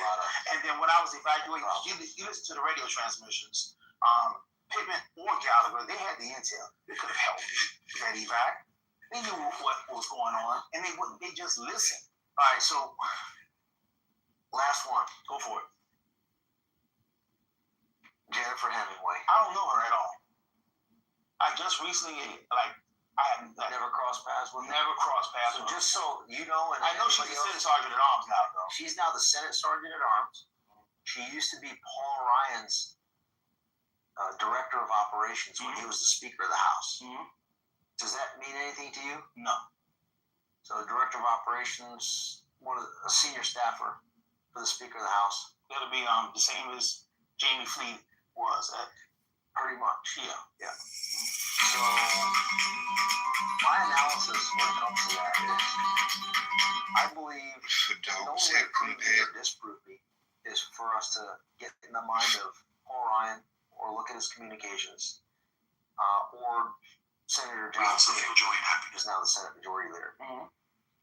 I suspect that there was a conversation between Paul Ryan and John Thinner to have her selected as the Senate Sergeant at Arms this year, being the chair of the Capitol Police Board, to allow another opportunity to cover up for what you and I are trying to expose. January 6th and the leadership failures, intentional cover-up, etc. Mm-hmm. In addition to that, that's why they moved Senator Mitch McConnell. Political pressure. They basically moved him from being the Senate Majority Leader to the chairman of the Rules Committee. That's the committee that has oversight over January 6th, the Capitol Police. You think Mitch McConnell's going to do anything? I do know this, though. Do you know who Jennifer Hemingway's deputy is? Who? Do you know? I don't. I know you don't know. Okay, so Major promoted 3 deputy chiefs, right? So it's good. We should have been talking, right? So, I know who you're talking about. So Major promoted 3 assistant chiefs, deputies who were deputy chiefs, assistant chiefs, right? But I take that back. Benedict was from outside of the department, so he brought Benedict in, right, and made Benedict an assistant chief. He made Sean Gallagher, who was the deputy chief, he made him assistant chief. He made Jason Bell. You probably never heard Jason Bell. So Jason Bell, he made Jason Bell, who was the deputy chief, assistant chief, right? So now you got 3 new deputy chiefs, right? Now all of his appointments, right? So he made those 3 appointments. You know, Gallagher being Major. He being Major. He promoted a dirty Sean Gallagher. He promoted Benedict, who may have brought a person in with a gun and put him against Donald Trump. That's who you heard? I heard it was Benedict who brought the person in and put a personal acquaintance of his in the rotunda while Trump was giving his inauguration, unvetted with a gun. Yeah. So, like I said, Benedict ended up getting moved from Protective Services Bureau, and they moved him over to training. So, so this training more important than leadership and criminal, like the IED, investigations. Anyway, so you move him, and then you put a deputy chief, and you make that deputy chief, I guess, the acting assistant chief of Protective Services Bureau, and her name was Janita Mitchell. Slow down. Name? Jenny? Her name is Janita Mitchell. Janita Mitchell. Yes. And this is the thing. Janita Mitchell is super smart, very qualified, so I got no issues with that. But still, she's still a deputy. Hopefully she'll get promoted to inspector. But assistant. But right now, but you move Benedict over. So the question is, why did you move Benedict? If they're trying to say that there's because the Capitol Police said the other day, there's no record of the gun incident in the rotunda when President Trump was speaking on his inauguration day, right? They didn't say it didn't happen. They said there was no record of it. Yes, it wasn't written up. So I promise you, Tad Hyers did this right here. So this is the issue. Why do you move Benedict then? And so then you move Benedict. And so now, why not suspend Benedict? So they already said there's an investigation underway. Why don't you suspend Benedict? Because you damn sure suspended the officer who let the gun in on the 3rd of March. But you don't suspend Benedict. And the officer, he accidentally missed the gun, which still is a problem. But Benedict purposely brought the person in the building, allegedly brought the person in the building and put him in there with Donald Trump. So now, but you don't suspend him. The reason why Manger didn't do that is because Manger was the one that hired Benedict, and it's embarrassing to him to suspend somebody he brought in. He already got the corrupt Sean Gallagher and then Jason Bell. Okay, so, and I heard this pissed off Manger, right? Jason Bell barely waited till the ink dry on his resume before he applied to leave the department to work for Jennifer Hemingway as her deputy, Sergeant Arms. So all 3 of his deputy chiefs, assistant chiefs, have issues. Obviously, Jason Bell leaving, Benedict bringing the gun in, allegedly bringing the gun person in, and then Sean Gallagher, who's corrupt, can't keep guns out of the building. These are Manger's hires. This leads me to the last question. Go for it. But before I ask you the last question, is there anything else that you want to address that we haven't addressed yet? Ivan, we will be here for another 5 or 6 hours. But this really high, like a really high level. The high level number one thing is this, and I can say it all day long. I'm not fighting for. I know you're not gonna like this, but when the corruption is at a level 10, you can. I'm not saying that justice or accountability can't be fought for. This goes into my last question. Then it sounds like. Okay, so let me bring it home. Okay, let me ask it. Okay, so that we're clear. Okay, I'll let you ask it, but you gotta let me answer it though. Go ahead. I will. I'll go ahead. Tit for tat. Chief of the U.S. Capitol Police, Tara Johnson. What would you do as Chief of Capitol Police if you were designated as such tomorrow? Oh my gosh! In these categories, what personnel moves? Who would be relieved and investigated, and who would you replace them with? Well, I'll tell you this: if they made me Chief of the Capitol Police, anybody that was corrupt, because they already know I know who they are, right? Because it's a lot of names I haven't even said, right? They would resign. They would start transferring to different federal agencies. I wouldn't have to do anything but walk on my arms and just sit there. And then the notices would come in. People want to resign. People want to retire, and I wouldn't let them go because this is the thing. You want a chief, right? This is what you want to occur, right? Because as a chief, you have to look forward, right? You can't necessarily look back, right? You will probably have to put somebody in charge of that to do investigations or whatever, right? But you have to have a balance with your job, Congress. My thing would be, I would do what needs to be done to create justice for the people that were aggrieved. And that can come out of the Capitol Police. And the first thing you have to do is you have to say, hey, listen, something was wrong. Something happened here. Because if right now, Pittman and Gallagher are national heroes right now. So if they're national heroes, there's nothing for the government to fix because Capitol Police did their job perfectly on that day. But if they messed up before, during, and after January 6th, and it hurt officers and demonstrators, then you got to fix that. Right. So now the truth will come out, but also you can balance that with the expectations and the wants of the members of Congress. Because at the end of the day, you want to make the department go forward. You want to make Congress happy, and you want to fix what was broken. That's what I would do. Who would you designate to investigate those? I wouldn't say the name here, but I have a good. Well, you already know. I know exactly who I would go. Yes, I know exactly who. And you already know who a general counsel replacement would be. I would find somebody that's Tad would definitely have to go. Obviously, no way. But no, we agree. Yes, a lot. Yeah, we agree on that. Yes, you're one of very few people I agree with a lot. lot. Yes, I know exactly what I would do in every leg, and and I could, do it to where you're not pissing off Congress, and you're taking care of the people that were agreed on January 6th, and you're making the department go forward. I'm an operations guy, so I'm going to stop the guns from coming in because Gallagher can't do it. So I'm going to stop the guns from coming in. I'm going to give the officers what they need because that's ultimately what it is.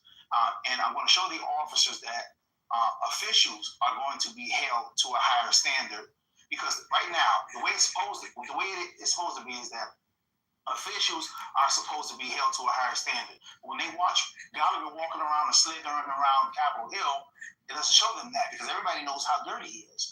So I'm going to show the officers that the officials that supervise them are going to be finally held to a higher standard. That's what I would do. But you're not the top of the food chain. To finish off this last question, who would be your ideal House Sergeant at Arms, Senate Sergeant at Arms, Speaker of the House, and Senate Majority Leader? I would have to think about an architect of the Capitol. I'm going to take away the Senate Majority Leader. I'm not dealing with anything with Congress. That's members of Congress to though as a Capitol Police. Now I'm going to report to whoever has the position. But the Sergeant at Arms for the Senate and the House, not you said the Majority Leader. Okay, we'll just do You meant the Senate Sergeant at Arms. We'll just do 3 of the 5 that I mentioned. So the architect and then the 2 sergeants at arms. I think who would be your ideal number one draft? Son would be. I would say he could take either the Senate or the House sergeant at arms position, whatever one he wanted. So another person I like to think who. I like to think about the second one, the Son for sure, because Son has a grip and understanding of the politics more now than he did when he was chief, and he has institutional knowledge of the position of chief. So he would be useful there. So I would put Son as one of those people. The other one, I don't know how to think about. And as far as if I was chief, I know what I would do. You would have to find out what happened. Not necessarily look for accountability, but you would have to fix what was broken. People need to know the truth so they can have trust in the department again, because a lot of people don't trust them. Okay. And do you have any other recommendations for Barry Loudermilk? I'll say just him keep doing what he's doing. I know there's so much he can do if he's getting pushed back, but like for me, like Congress, I try not to be critical of Congress. Like I'll jump all over Liz Cheney, the other guy. Things look right here. Yes. Yeah, I love him. I beat them up on X all the time. Because if you're a former congressman, you're game. You're fair game. But if you're a current congressman, because I don't want to piss them off, because pissing them off doesn't help the cause. So I try to stay away from that. I try to focus on. I don't play by that rule. I try. Yeah, you don't. I focus on. I don't discriminate. Yeah, you don't at all. I'm focused on Gallagher. So Gallagher is my number one focus. Can't do it by myself, so I'm going to keep talking. Some people want to join the fight. Tarek Johnson, patriot, American hero. Thank you. You're going to go down as a very consequential figure you have so far, and I think it's only going to amplify. And honestly, I can care less about any of that. I'm ready to be done with this, but I can't leave this fight until it's finished. Because and I had some personal conversations, and I was angry sometimes, and I wanted to say, forget this. This is bull crap, but I can't get out. I can't leave. I'm here. I detained you. Yes. I appreciate it. Absolutely, brother. Fantastic. That was good. That was very good. And are you aware that the United States Capitol Police's General Counsel Tobias, in a transcribed interview, has attempted to invoke attorney-client privilege? Yes or no? Yes. And if yes, did you instruct him to do so? No. Okay. Notwithstanding the fact that attorney-client privilege does not apply, in my opinion, in this case, because this is a legislative branch investigating a legislative branch entity, common law, established practice, and the Congressional Oversight Manual stand for the proposition that there is no attorney-client privilege in such cases. And notwithstanding that this committee or Congress might be the client as opposed to you in your official capacity, if you are in fact the client, would you waive the attorney-client privilege between you and lawyer Tobias? Yes or no? I trust his judgment on the attorney-client, the use of the attorney-client privilege. Do you understand that? I don't think it is your privilege, but if it is, it's not his privilege, it's your privilege. The lawyer doesn't have that privilege. You do. If it is in fact your privilege, would you be willing to waive it? I would take my attorney's advice. Well, it's a privilege. It belongs to you. It doesn't belong to your attorney. I understand that. So if he's giving you advice on that, that would be a conflict of interest for him. Do you understand that? You would need to get separate counsel for that. I deal with my general counsel all the time on these issues, and I trusted his advice. All right. I understand you trust his advice, but this is specific between you and he, and therefore he would have a conflict in advising you on this. I suggest you get separate counsel for that. TK Johnson. AP, they have the seriously officially plan the developer biological weapon. The only one goal is to take down. We're back to more change that DOD.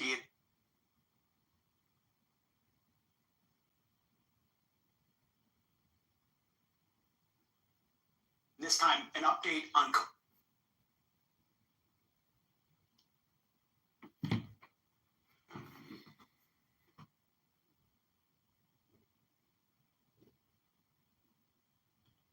They call me the taller Ivan Ranklin.